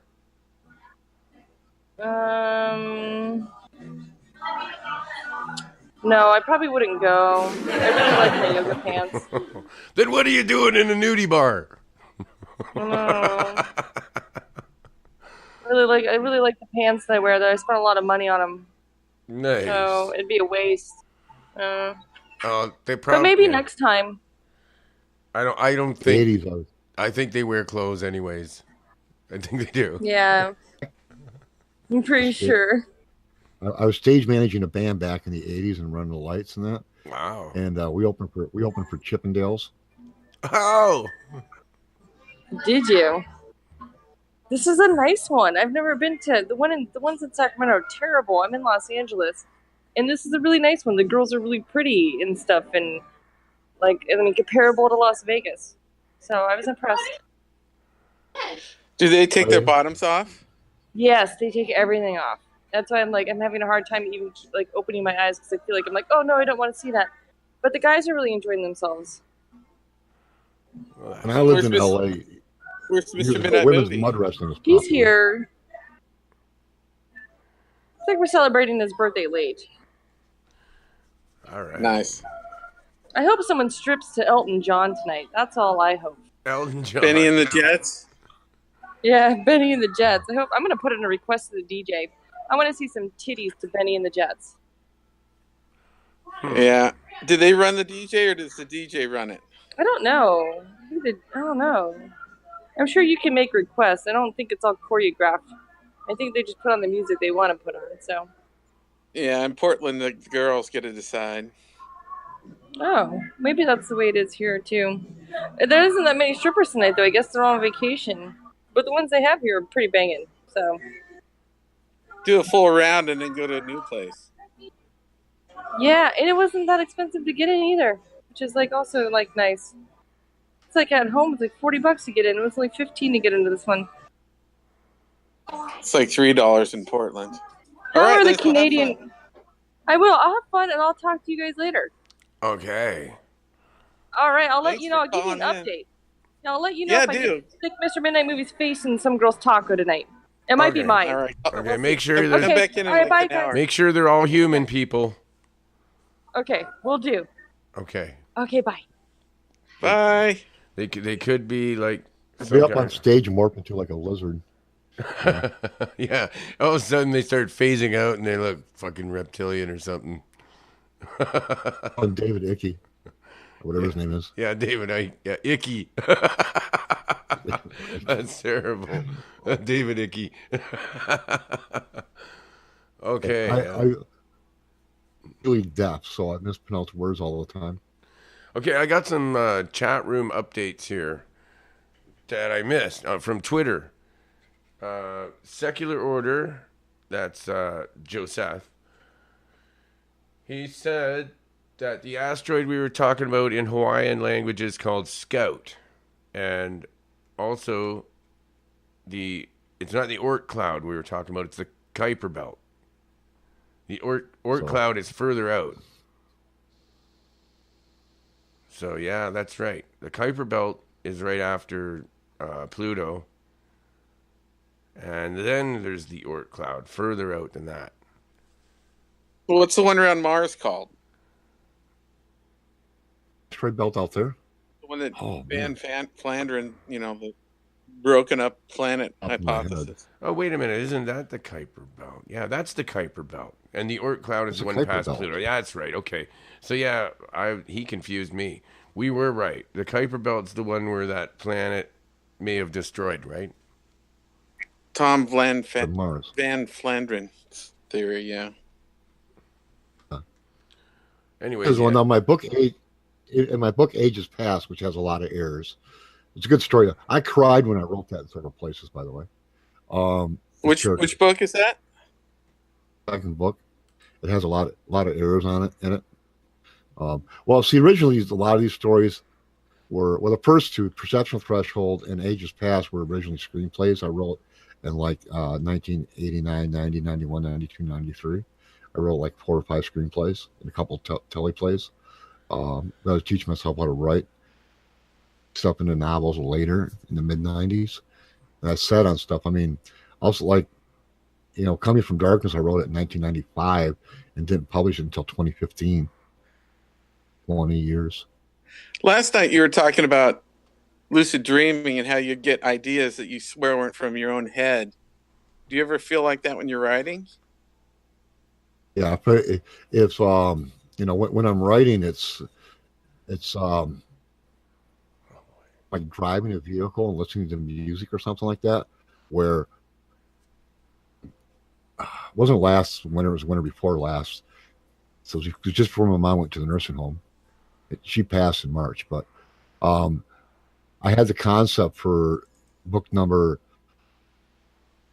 and I'm on book 5 now, but if I ever get the damn thing done, is the concept for book 7 came into place, and I could be driving to my mom's or whatever, and I would have I want to call it a complete blackout. Sorry, I just wanted to take a quick moment to say that this girl that's on stage right now looks exactly like Debbie, but her knees are normal, and she's 40 years younger. Oh. Okay, Liz. And more attractive. I gotta go. I'll talk to you later. Bye-bye. Okay. That was terrible. Oh, man. Oh, my word. Man, we're in the middle of that. Okay, we're losing our train of thought here, man. She's making us lose our train. Right. This would be bad, especially if I'm driving. I'll see if I got good music playing. I'll see holographic images in front of me, be ghost images in front of me, and the story will be playing out in front of me when I'm driving. When I just passed, for example, Tridor in there, he was stepped from an open closet in my apartment, talked to me. I'd be sleeping and wake up and see it. I see images as I'm typing. Lewis Moore writes the same way and I write by the seat of my pants. Wow. I don't know. Is it stream of consciousness, or it's coming from somewhere else into your head? I mean, if you could make yourself cry. Oh my God. So sorry. Liz! So sorry. Reptilian aliens. That's all we want to know. This lady who's dancing is very nice. When Shape-shifting. she thought of the name Debbie. Well, you know she what? said It is that's top her of the grandma's hour. name. And I just thought it was very coincidental. She's very pretty. All right, okay, I can't. I gotta go. I'll talk to you later. Uh-huh. Okay. Jesus. Oh my word! You know what? It is top of the hour. So if we want, we could take another break now, or we keep going. Go unless you guys need a pee. I kind of like where we were going with this. This is interesting. Okay. Yeah, no, I'll Have you ever made a piece of music, Mike, where you just can't believe you made it? Oh, geez, yeah. Yeah, it just comes to me. Like, I'm not the one writing it. I don't know where it's coming from. It just comes to me. Yeah, the other day I mailed a copy of Ages Past to somebody a couple weeks ago. And whenever I do that, I usually pick it up and I'll like start reading the opening chapters. Just kind of like, I know that they signed for it, they got it, and see where, just kind of what they're reading and cringe at the few errors I find in there. But I ask myself that too, Darren. You're right. I'll go, God, did I really write this? That's pretty damn good. Yeah. Well, that part sucked. There's an error in it, but that's pretty good, Surprise yourself. That's but no, I write by the seat of my pants. It's like I don't know. You don't plan get it the general out. You just concept kind of go with it as it's coming, huh? General concept in mind. Like Ages Past, for example, I knew that, I was going to colonize Earth. Other star systems were going to colonize Earth. You had, which would now be the African or Black.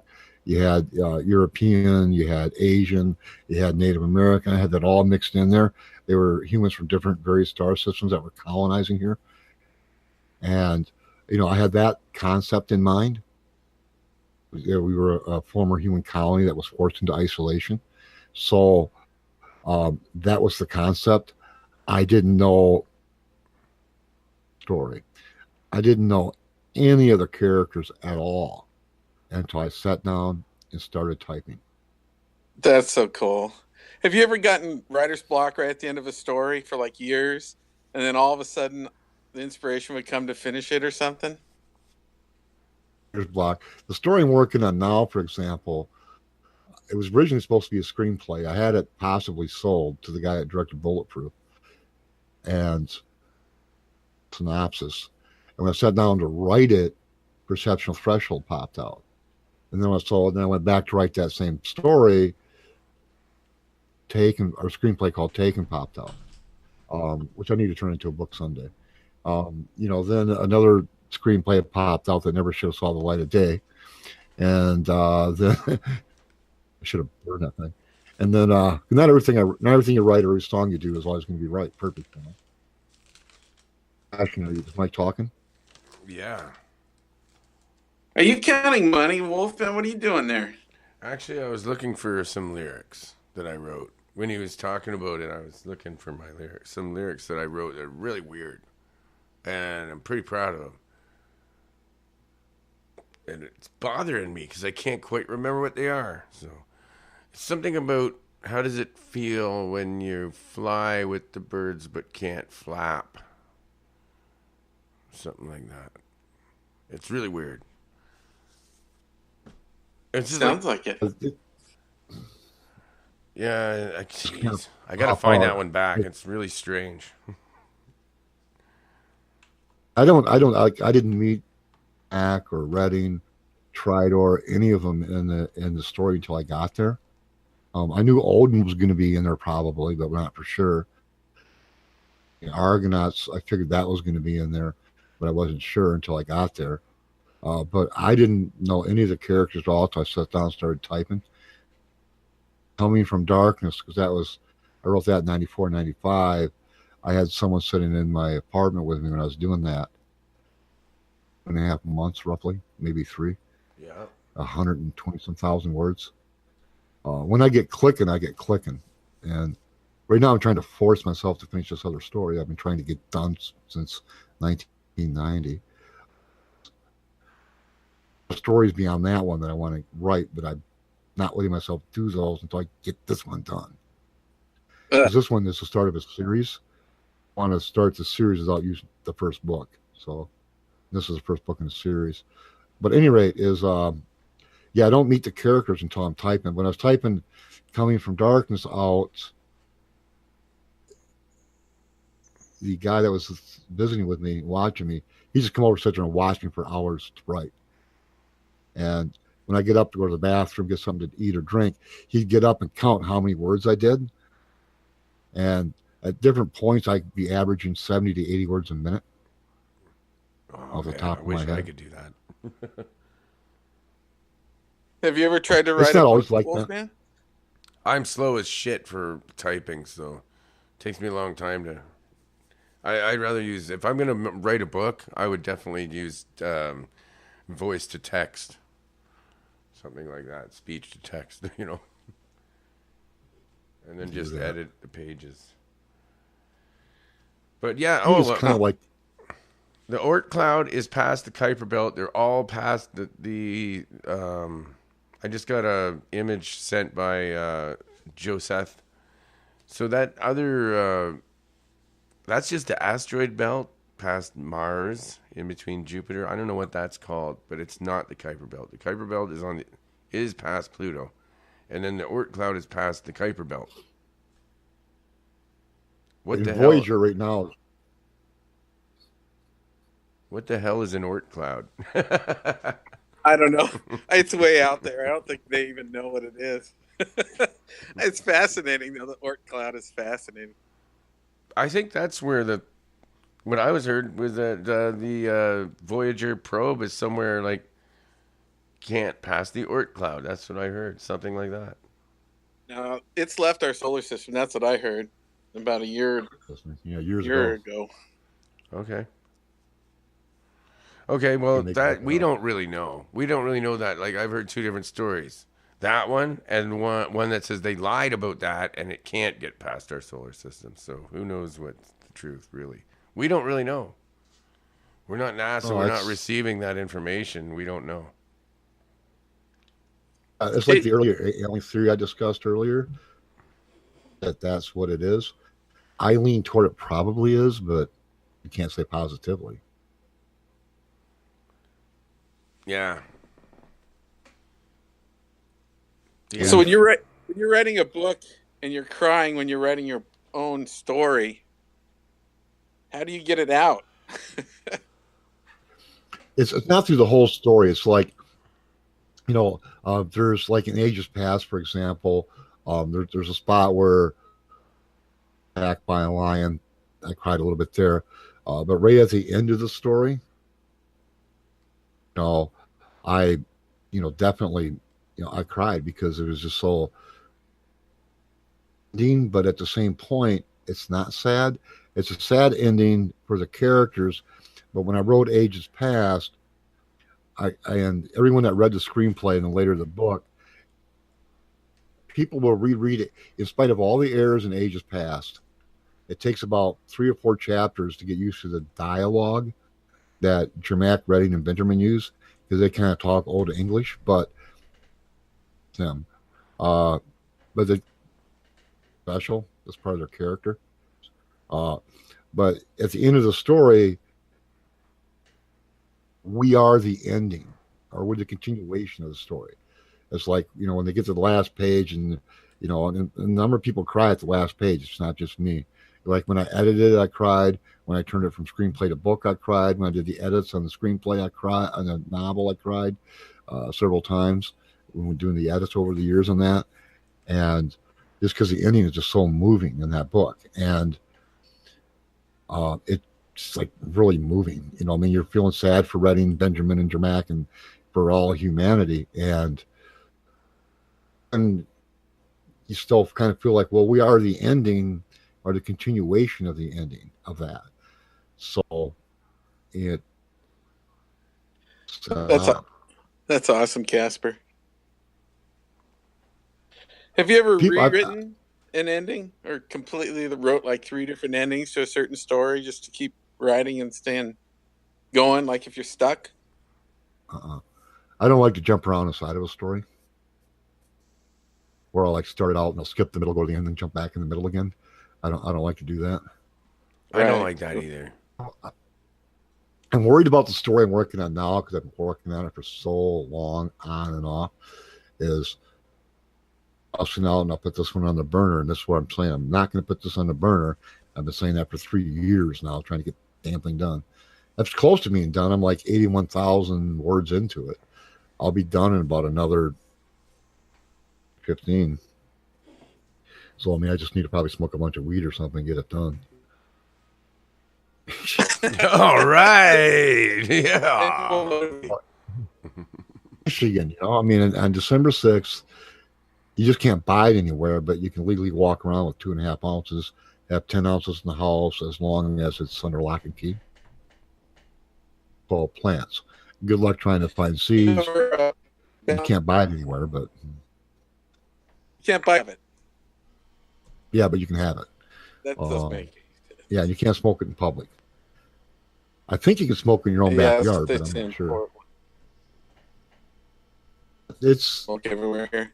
Do you ever bounce ideas off? Just wait. What now? Well, that kind of went weird. Did you hear my question?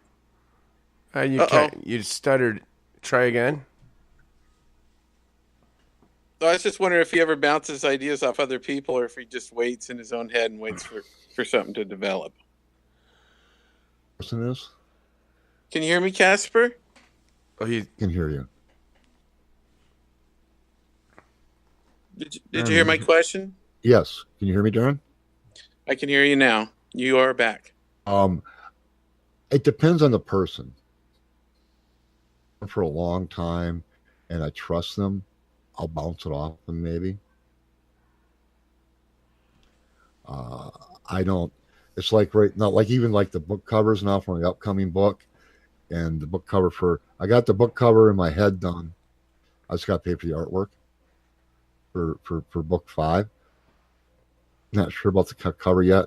Book 7, which I think is going to be my breakout novel, done already.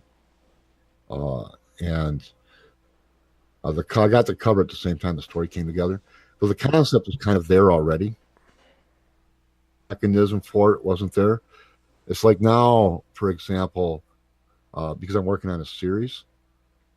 And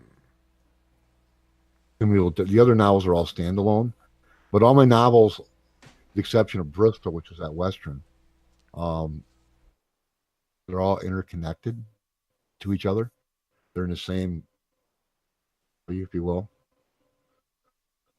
Are they in the same year or the same?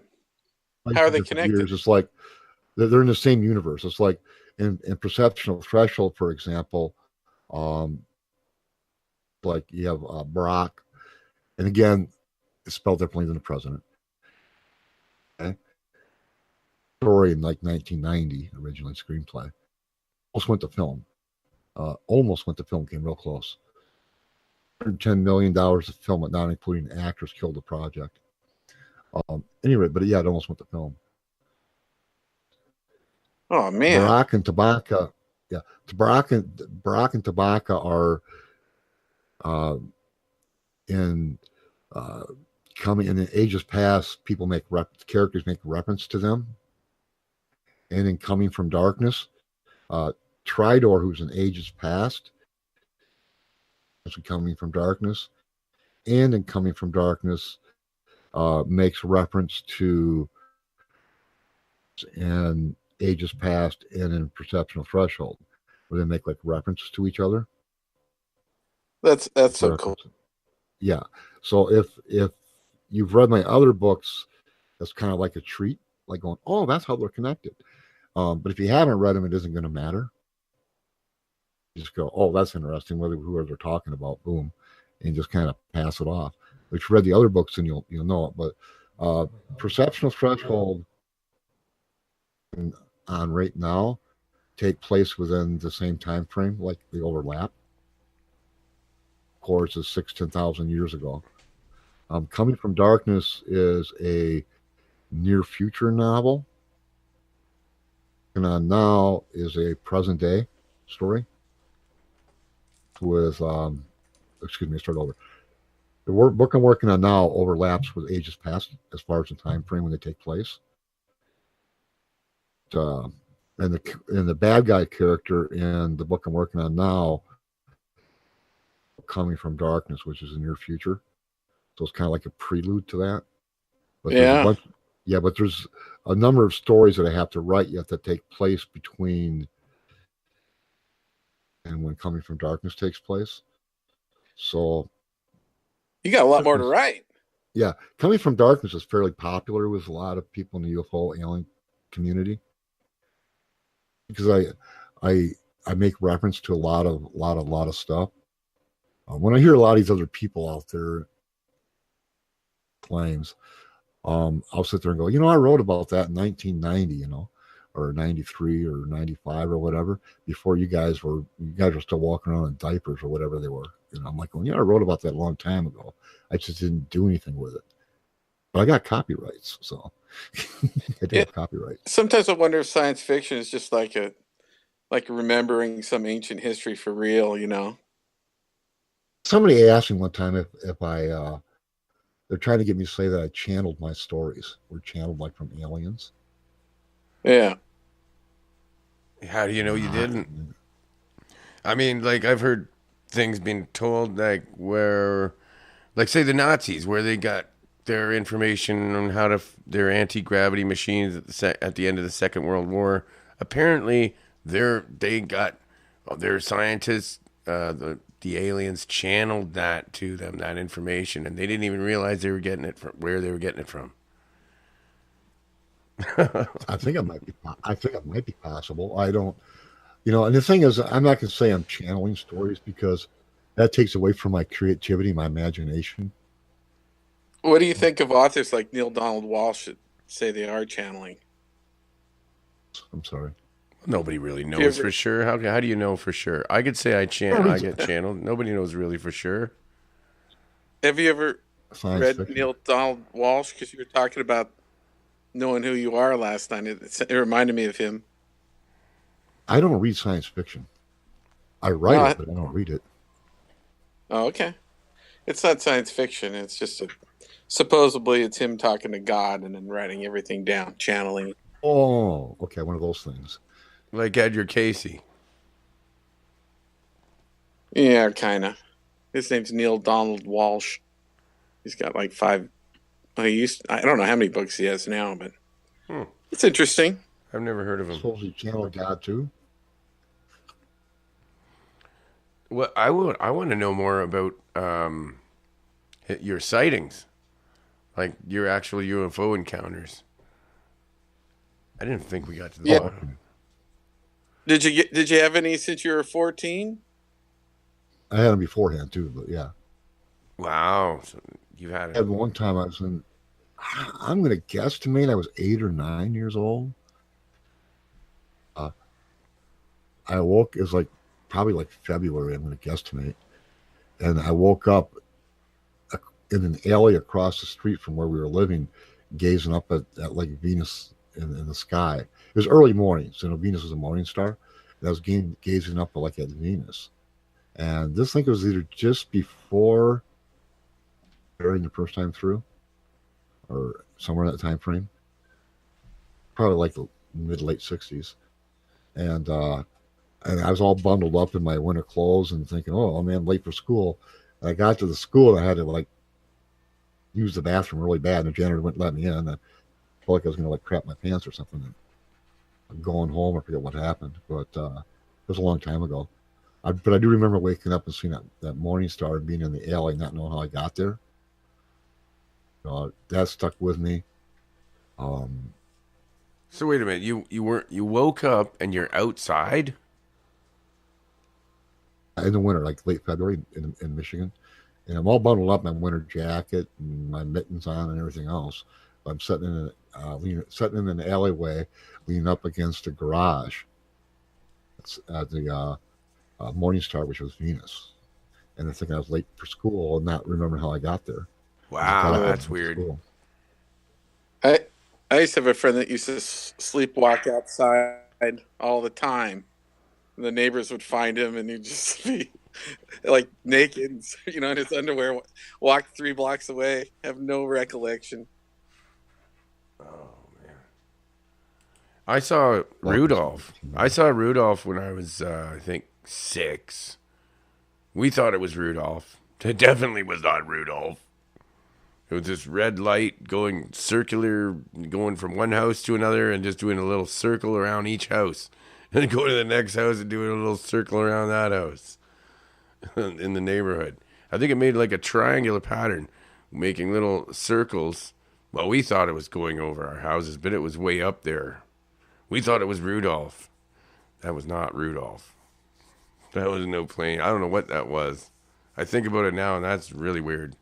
All us kids were out there in the middle of the night looking at this thing, and it was fucked. Hey, Casper. Right here. You know Eric the Awakening Man? I've talked to him on the phone a few times. I was with him when I saw my first UFO just 2 months ago. You were in Oregon? We were up at East Eddy and we saw this. It was strange. It was just a big white light and it got bigger and brighter and it just shot off into the distance. It was really cool. The funniest thing about it, I was going nuts and everybody that's there had seen so many UFOs. They were just like, yeah, that's a good one, you know, and I was like freaking out. But they see them all the time, so it's like no big deal. I've never been to a UFO conference or anything like that in my life. Well, this is the ranch. It's just south of Mount Adams, and it's James Gilliland's ranch, and he lives there. And and you can go up there and camp for like $30, and they see stuff every night. It's crazy. So were you up there for the thing that Jimmy Church did? Was that what that was for? Yeah, I was with Jimmy Church. Yeah, he was there. I was right next to Jimmy when we saw it. Okay. Debbie says she sees them in Dallas all the time. Lights like that, too. Drones being out there, it's so difficult now to decide what it is. Because now we got drones flying around. Yeah, it's hard to tell the difference. And I've set up those Chinese lanterns before and sent those up and then took a picture of it. And oh my God, it sure looks like a UFO, man. You can make UFO pictures real fake them real easy with Chinese lanterns. Or fool your friends. Just light one up and then get them outside and hey, look at that. Yeah, that's what Willie was saying. Maybe it's like some kind of trick, but man, it was so high up there. It was like watching a space station turn into like warping out. You know, it was strange. Are you sure it wasn't like they were just hitting the light off the clouds or something like that? No, it was way up there. There were no clouds. There's no clouds. Okay, well, that's pretty hard to fake then. Anyway, some of the stuff I've saw, there's no way it's a cloud. Like when I was chased down by a UFO in the tobacco field, this thing was like a fireball, orange fireball. It was shooting blue energy fields down at the earth. It was crazy. There's no way that's fake. It was just like we're out in the middle of the boonies trying to irrigate a tobacco field. And this thing is coming after us.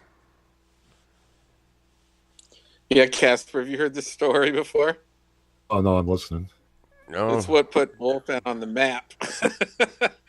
Yeah, this is crazy, man. They still haven't got back to me about this story. I was supposed to get interviewed by several different sources, but I probably just haven't reported it to the right place. I don't know. I don't think it's really been reported properly yet.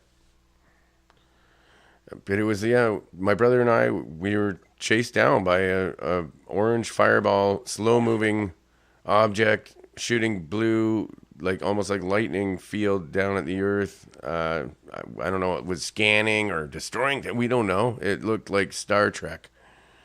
And he dove into a Would you dive under some leaves or something? Yeah, I dove in. I ran. My brother took off, and oh my God! I shut my tractor off. I jumped in a ditch, and I pulled branches and leaves over top of myself to hide my heat signature. I was hoping because there's no way I was getting away from this thing. And then you woke up, and it was like almost dusk or sunrise. I mean, yeah, like I woke up in the. I passed out in the ditch, I guess, or I don't know. I lost time. I lost a couple hours time. It was almost morning. It was 4 o'clock, I think, when I shut the tractor off, and I think it was like almost 6 when I got back to the house, which was only like maybe a 5-minute walk away from where I was. Tell him what happened with your brother when you got back. Oh yeah, and then I went to my brother's house right away. I said, hey, man, do you know what just happened? Like, do you remember that thing? And when he didn't remember anything until I explained it to him. He said, oh, wow. I would have never remembered if you didn't tell me. He didn't remember anything until I told him. Then he remembered it. I repressed memories. Keep you from remembering stuff. Yeah, because it was just too weird. So, yeah, your brain blocks it out. Most people don't remember. Yeah, it's like that sighting I had in the field after the close one we had, the second one I had. When I was just looking at it, he's almost like a point of light at that time. And, the atmosphere and off into outer space. I just kind of felt really at peace and that everything would be okay in the end. Inside me at the time. I just remember that really well. Again, I was like 14. I always got that feeling too. Very at peace feeling. That's true. I had a very at peace feeling, even though it was terrifying looking and it was sad, but I wasn't that really, really scared really. I thought everything was going to be fine underneath it all. Feel like just before you actually die? Feeling at peace? That's what they say. Hi, Dennis. Hey, what's going on, Darren? Hello, gentlemen. How you doing? Just wondering if that's the way you feel, like if this is supposed to be. When I worked for hospice, people would always have that energy burst right before they died. And, like when you're getting abducted, I don't understand. Like if you're experiencing that, sorry, go ahead, Darren. No, I'm just saying that's very common at the end to actually feel super good. There's like a release of endorphins before you die, and you have this energy pop. And if you have that, you're close. Within a day, within 24 hours. See, if you're having like an alien experience, interaction, where that you might get these feelings because it's completely pure. It's rational. It makes no sense. It's just bizarre. So your emotions are just like flying around, like your endorphins are flying. Yeah, exact, right? So I was just wondering if Benjamin was, what his thought was like in regards to when you have an alien experience, when it comes to like a false memories or whatnot, or they buried or whatever, like Wolfman was saying. So.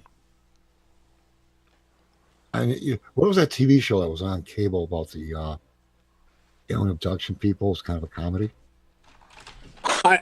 The thing I was thinking of is Star Trek, or not Saturday Night Live, which he was saying, well, that's not the experience I had. Did you ever see that? No. With Ryan Gosling. Ryan Gosling's like, it was the most wonderful experience. And she goes, well, that's not what happened to me. Oh. It was the best. Kate McKinnon is the best. That we did earlier. The Orville comes back on this month that we're getting into. Everybody's got their own perspective. Everybody sees things in a different light, different manner, right? Like one person's truth is not another's. That's all. Well, you've seen UFOs, Dennis. Were you scared when you saw them? Yeah, I've had experiences. Were you scared? Oh, that's good. I wasn't scared. I was excited. I embraced. I embraced. I don't fear. I've been doing these shows with Wolfman and talking about UFOs, and I never seen one. And then I was about ready to go home, and Jimmy Church says, "You don't want to leave." He goes, "You're about ready to see something." I'm like, "Well, I need to go home." He's like, "No, you need to stay for the fireworks." And I'm like, "Okay, I'll stay." Mm. And then James said they're coming from this way, and I freaking sat right next to him, and then we saw it. I was shaking Eric like crazy, and then he afterwards he just turns and he goes, "I told you this shit was real." Okay, here's something I want you guys to think. I wonder what you guys think about this. Okay. All right. Is the original Star Trek series did this at least once, I think. Is the Orville is coming back in December, and based on the trailers, it looks like they're doing disclosure or first contact with a civilization. Oh yeah. That shows like, do you think shows like Star Trek, the Orville, and so on, done intentionally or subconsciously to prepare people on Earth for first contact or disclosure? I don't know. Oh yeah, I think so. I do know that Seth MacFarlane was trying to tell everybody about freaking all the shit going on in Hollywood way beforehand. So you never know. Maybe he's doing the same thing with UFOs. Kind of a low profile lately, politically and everything. So, well, he's under attack there. You know, there's like different parts of Hollywood. It's like fiefdoms. You know. Luckily, he's rich enough; he can do whatever the hell he wants now. pretty almost anything he touches goes gold. You know, so I liked the first Ted movie. I thought that was cute, and get through the first 10 minutes of it, and I walked away from it.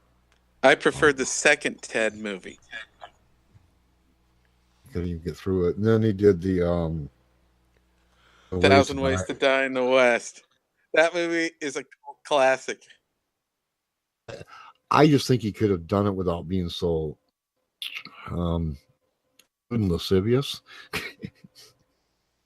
You know, some of it was kind of real lewd and lascivious, I guess would be the words to use. Yeah. What's that word mean? You mean like sappy? Kind of sappy? Lewd. Yeah. Anyway, This is good.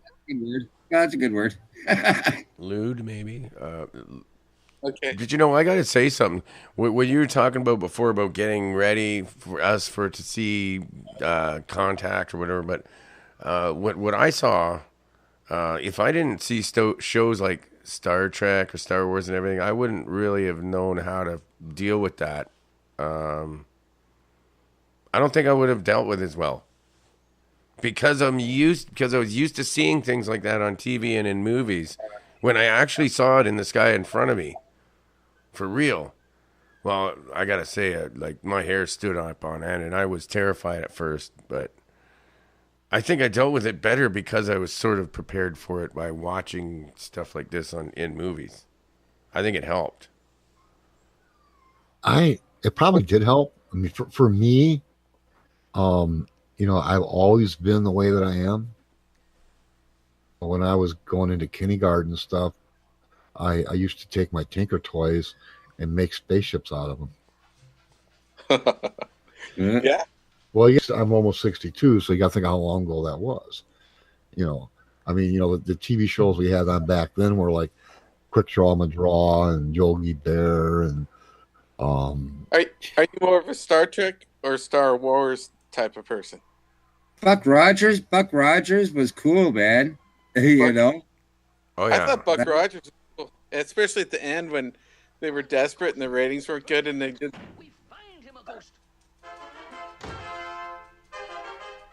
You see, Mr. Wowie, I am going to Scotland for a visit.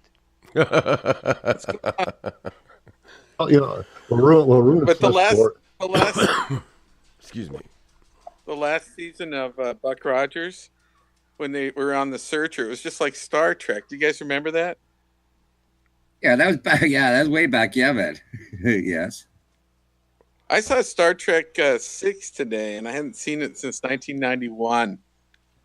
I forgot how good that movie was. Yeah, I know. And that was like 30 years ago or something, man. Welcome to be over 50, buddy. The actor that played Chekhov a couple of weeks ago. Nice, cool.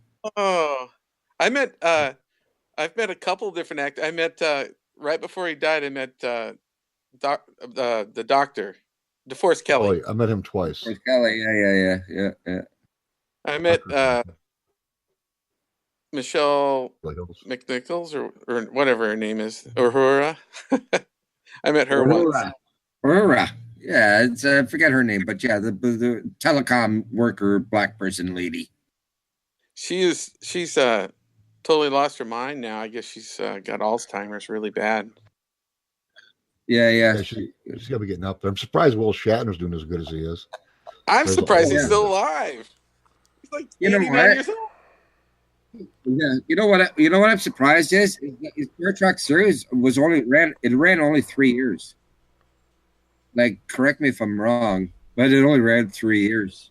2.5 years, isn't it? 86 episodes. Yeah, something like that. Yeah, you know. But Casper, have you seen Star Trek Continued? I've seen bits and pieces of that myself. You're not Casper, though. Yeah, are you talking about the reboot in the films now with Christopher No, Parks? on YouTube, there's a fan-based series that the very first one he did a crowdfunding, but then he paid for it after that because he had money, and he's done like 8 parts. And once you get into it, I mean, the acting's just a little bit less, but once you start watching them, you feel like you're watching the original series. I talked to him on a radio. Star Trek Continued. Yeah, I'll have to try and YouTube that. I remember there was a lawsuit over that, and it got dropped or something. It did get dropped, and they were able to continue doing it. Yeah, they were not being nice. They were being nice to the guy. Well, he's great. It's pretty They're being good. nice to the fan base. It's super good. It's outstanding. It's fan Just good as the fan funded. It's all they're not making money. It's all by donation. It's as good as the original series. Seriously, if you watch one episode, you feel like you're watching an episode that was just lost somewhere. I mean, it's that good. I liked it. They used the actual set, didn't they? They got use of the actual set. And they used the sounds. They used the son of the guy that did the original music. It's fantastic. It's just excellent. Excellently They're doing a done. spinoff now for Captain Picard. I still haven't seen that. He's doing a spinoff. I think it's going to be on Netflix. I don't know. Doing a spinoff. That'll be where it's just his character. That'll be interesting. CBS has got this. I don't know if it's still going or not. Where they're doing that new Star Trek series. The one you had to pay for. Yeah, I wasn't going to pay for it. Yeah, I had a friend that paid. I haven't paid for it yet. Which one is that called? It's pretty good, actually. I think I've seen it. I didn't pay for it, but I got it somehow. Using a Cody box or something like that, which I won't even use anymore now. I'm scared to. Because they're sending people in Canada in your mail big fine, and they'll cut your internet off for using the Cody app and anything like that. Do you guys know what that is? It's a bunch of people streaming stuff that's illegal, right? I don't really know if it's illegal or not.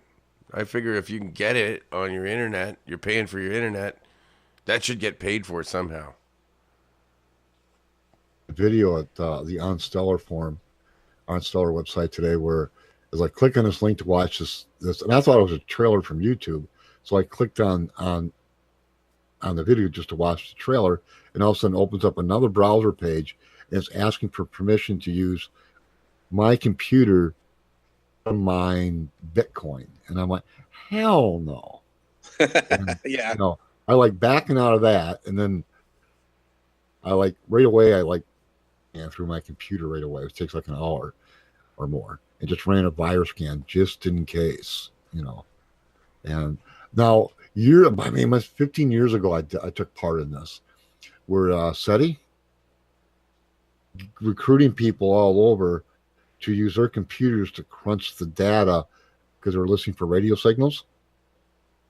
And people's computers at home to crunch the data to look for signals from outer space. At least they did that. I don't think it was that long ago. I think it was more like 8. I remember that. Well, let's see. Hold on, let me think a minute. No, I'm going to say it's a good 15 years ago, because maybe more, because my foster sons are 30. seemed like I was doing that before they were 15.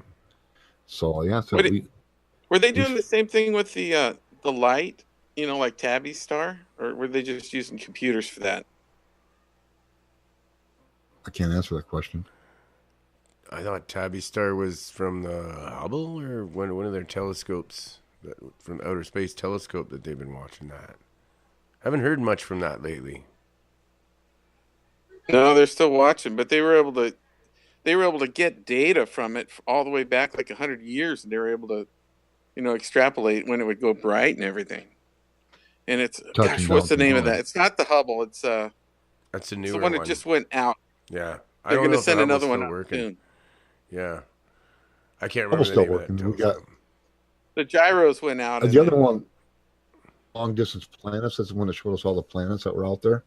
Yeah. Then tomorrow, later today or tomorrow, NASA's landing a probe on Mars the first time since 2012. That's going to panel in the core like on Mars, do some kind of weird readings. But that's going to land either later today or tomorrow, being today is Sunday. Oh, wow. And it's going to be real touchy because it's a real risky landing. You ever notice how when any other country sends something off to Mars, crashes and doesn't make it, but most of the U.S. stuff that goes to Mars makes it every time? You ever notice that? Yeah, like the Russian probe that tried to go to the moon there, that Phobos with where the monolith is, and it gets destroyed, and there's an alien craft there on the last frame just before it gets destroyed. It sure was weird. Why are they letting the U.S. ones make it, but not the other countries? That's because the U.S. has a deal with them, with the ETs. That's what I think. And that goes back. So let's say that gets exposed. Going to react to the United States negatively. I would say so. Yeah. Yeah, most likely. But that's when that's when the U.S. is going to say, "Oh, we all have to chain together and fight this mutual foe," after they caused all the trouble behind the scenes somehow. That's my guess. I have a theory. I think how it's going to play out, but I kind of put it in Coming from Darkness, but it's also biblically based, and biblical prophecy. But I think the U.S. is going to get ostracized, or going to get pushed off to the side. Close friend. I think the U.S. will still be close allies with Canada, for example, maybe Australia, New Zealand, that kind of thing. Maybe Mexico, Central South America, but I think it got ostracized because I think that dollar is future, whether it's a year, 2 or 3 or 4 years away. The petrodollar is going to end. I think everything has to happen before 2035. But before 2035, just a rough guess, give or take. It has to happen before then, I think. I just said I feel that way. That's probably when we'll start running out of oil in the ground too. It's going to get so cost prohibitive about 15 years from now that it won't be worth it anymore. Do you really think that that's true though? I don't believe that either. I don't think it'll run out at all. I think it replenishes itself, and that's all bullshit. The other thing is, I don't think we really need it anymore at all either. If we do run out, then they'll have to release this new technology, or there's going to be a lot of dead people. And then they're just going to, who knows? What do you think, Casper? I think that, you're talking about what I think about oil? Yes. Lubrication for machinery, but I think that the technology is there. We just don't have public access to it yet. Low flying electrokinetic energy craft. Although I'd wonder how it would affect things around it, electronic gear, things like that. But Well, really did need you, the oil. Here's have you ever heard about the 1800s airships, anti-gravity ships that they had flying around in the 1800s? out of UFOs flying around. Yeah, Not UFOs. These were our stuff. There was a couple different organizations that was one in the States and one in Germany. I think they had anti-gravity machines flying around back then, going all over the earth. I saw when I heard that before, to me it was they were seeing UFOs, but I saw something the other day where they found a schematic from 1600s Germany of a multi-stage rocket, like a modern rocket from 1600s. Wow. I believe it. On YouTube, it was like new news. That was crazy. Well, these things, I think it's Walter Bosley. There's one of the things I watched of his. He gets into these airships, and wow, you got to check it out if you haven't seen it yet. The airships from 1850s, I think it's around there. I'll see if I can get Walter Bosley. Huh. I remember hearing about airships being seen, but I don't remember that they were human made. That's new on me. See, the thing is, I've been at this for so long. There's so much data that comes and goes and comes and goes, and sometimes stuff will resurface. Yeah, kind of have a hard time paying attention to everything, and I think that when the U.S. petrodollar comes to an end, it's going to crash the U.S. economy. That's for sure. Wow. Yeah, that's true. Well, that is true because petrodollar, that's going to end soon. You can see that. Some of the countries are already starting to fight that. So Russia had been trying to move that way with some of the Arab countries. And, so it's like, but on the U.S. border, which has been bad for a long time. I don't know what to say about that. I really don't. I mean, it's, I said this before, and I'll say it again, is comes from down there. Oh, wait a minute. Iran-Contra, which was where the U.S. guns to the Iranians in the early mid-'80s, and then we gave money legally to the Contras, who then bought the guns from the Iranians.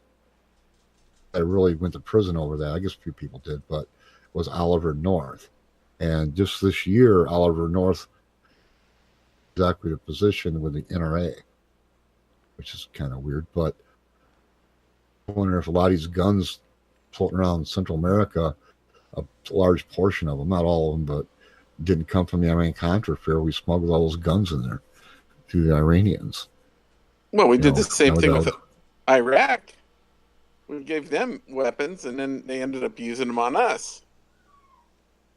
Charlie's War with Tom Hanks. A movie called Charlie's War, and it was about a U.S. politician, senator, congressman. Was that Tom Hanks that was in it? I think, and it's called Charlie's War, and it's I remember. And Russia was invading Afghanistan. The politician, senator, congressman kept pushing for the U.S. to do something to help the rebels in Afghanistan. Which also involved Osama bin Laden, and was in there and all other kinds of things, and bazooka, grenade launchers, shoulder-held rocket launchers to help take down the Russian helicopters, supposedly. And finally pulled out of Afghanistan, or the Soviet Union pulled out of Afghanistan. I think it was the Soviet Union at the time. The politician, Charlie guy, he thought that the United States should have went in there immediately, natural aid, and turned around and built hospitals, schools, and just kind of infrastructure into the age. And we didn't do that. The United States didn't do that. We stepped back. The general theory was, but if we had went in and helped them out with schools, hospitals, and get back on their feet, 9/11 and everything else, and all the wars after that couldn't have been avoided if we had gone in there way after the Russians pulled out. But yeah, it's a good movie. Well, look what we did with Japan after World War II. Well, yeah, we set up their healthcare system, by the way, which was a single payer kind of healthcare system. Yeah, isn't that something? And when we tried to bring healthcare to the United States in the same way we did Japan, at the end of WW2, insurance companies now went before Congress and said, oh, no, we need to keep it privatized. We can cover all Americans and do a better job of it for less money. Like 70 some years ago, at some point in time, we have to go, you know what? You guys have had your chance and you failed. Okay. Greed has gotten out of hand in the healthcare industry in the U.S. Yeah, I totally agree. It's just too much. I mean, it's too much money. It's more than my mortgage now. The insurance companies and healthcare industry had their chance and they blew it. It'd be so nice to have a car to know that if you were jobless, if you moved cities, if you did anything, you'd still be covered, The stress of everyone's still working the same job just to keep their health care, Actually, back in the 90s, Donald Trump was saying he believed in single payer healthcare system. Not anymore, but in the 90s he was saying that. No, he's probably getting paid. So, do you think we're gonna? Oh, sorry. Do you think I got a question from the chat room here? Do you think that we're gonna have mind interfaces with the internet, where it's sort of like a form of AI? But yeah, for reality. Mm-hmm. Like a VR? Yeah, well, where your mind is connected to the computer. Maybe through even just a pair of glasses you're wearing or something like that. And you're just connected to the computer. Technology like that already, yeah. Where they're like doing an interface where you put this thing on, with your mind, you can make an arm, like a robotic arm move. Oh, yeah, they already have it. So, yeah, that's there. But pretty soon we're all going to have this, I think, and it'll just be a chip in your arm. And you just be able to see... Just in your head, you'll be able to see the images of the computer. You won't even need a screen.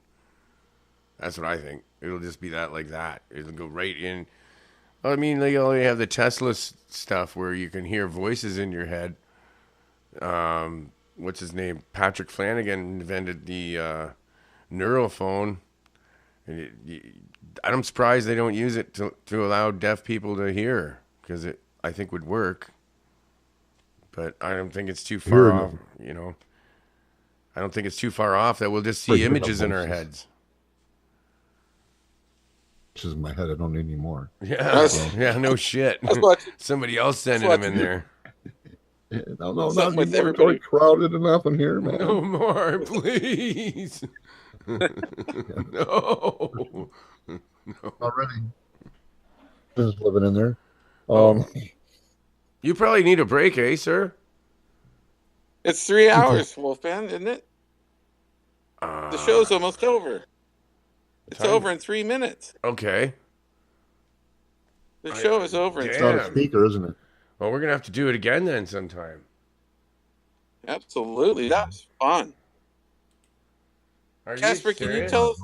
You're right, man. It's going to end any minute here. Holy shit. Wow. Can you tell us all your books and where we can get them and stuff?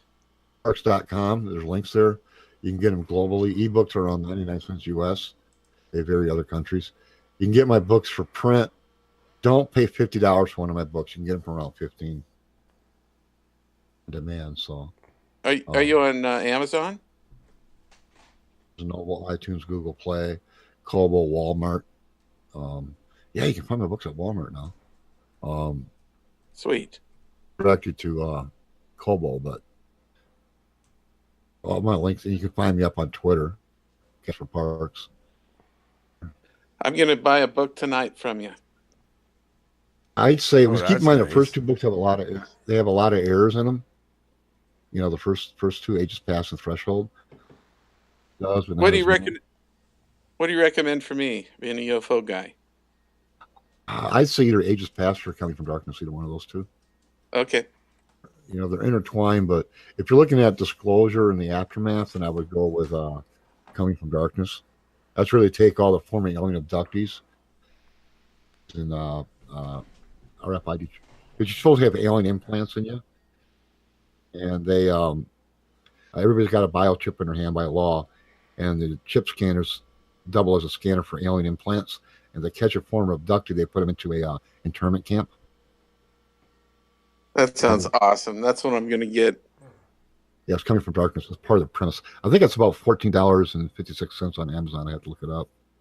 All right. Sounds good. Wolfman, how much having me time do on. we have left? I can't really tell you because of the way that the episode started. Well, actually, I know it started. Yeah, we started right exactly at time, so I would say it's any second now. Everybody, thanks for coming out. Yeah, I don't know, but I would say any second now. Thank you, Casper. It's gonna jump off anytime. So thanks, everyone. Thanks, Casper. I hope to have you back because, man, there's so many things we can talk about. And I didn't even get into the. I wanted to talk about John Lear and the papers you have there from some of that stuff. I would have really liked to go through some of that stuff. I love to ramble. I just kind of ramble. You know, I live in a isolated farming community, so I don't really or anything like that. And you know, people I talk to is just like an uncle, two of my sisters, and people at the store that the clerks behind the register. Other than that, I don't talk or do anything. I have no social life at all here. Well, that was fun. I enjoyed it, and I like listening to you rambling. Oh yeah, I thought about trying to move back to Oregon. I tried it once before, and I couldn't find a job. That was like a long time ago, 20 years ago or more. Now I'm looking at rent, and I'm thinking of somewhere like. No, I would like to say one thing. It is nice to talk to like quote unquote like-minded people, where that you have somebody to share and bounce stuff off between each other. So that's always nice. You know, it's like taking your money when you buy a chocolate bar. And Absolutely. You're going to shoot the shit. I think me switching over to Chrome made a big difference. Oh, it did, definitely. I think that Mozilla Firefox is not so great. Yeah, Chrome. Speaker says we're still live. We're still live? Yeah, I don't understand. It's not shutting off, man. It's past the hour and it's still going. I don't get it. I thought you had 3 hours. I do. Yeah. It's freaking me out. I'm noticing this myself. It's maybe because it stopped and restarted. And I don't know how it still stayed on this episode, but it's freaking me right out. Well, I need to go. I got some fun things to do here. Oh, that's fine. If you want to go, you can go. All right. Thanks, guys. Wolfman, that was great. Yeah, that was a great show. It's like old times, man. Thank you. Oh, no problem, man. Thank you. So nice to interview somebody for the first time in a long time. I'm glad we figured it all out with the Chrome seemed to work. That's crazy. Yeah. I try and stay away from Chrome because it tracks so much stuff. Oh, yeah. I know what you mean. From it. Well, the Explorer on this computer doesn't even work anymore. I'm down to like our own. Hmm. You know, I need a new computer, but I don't tend because it tracks everything so bad. I don't like the concept of being tracked all the time. Yeah, you can turn off stuff on there, but we don't really know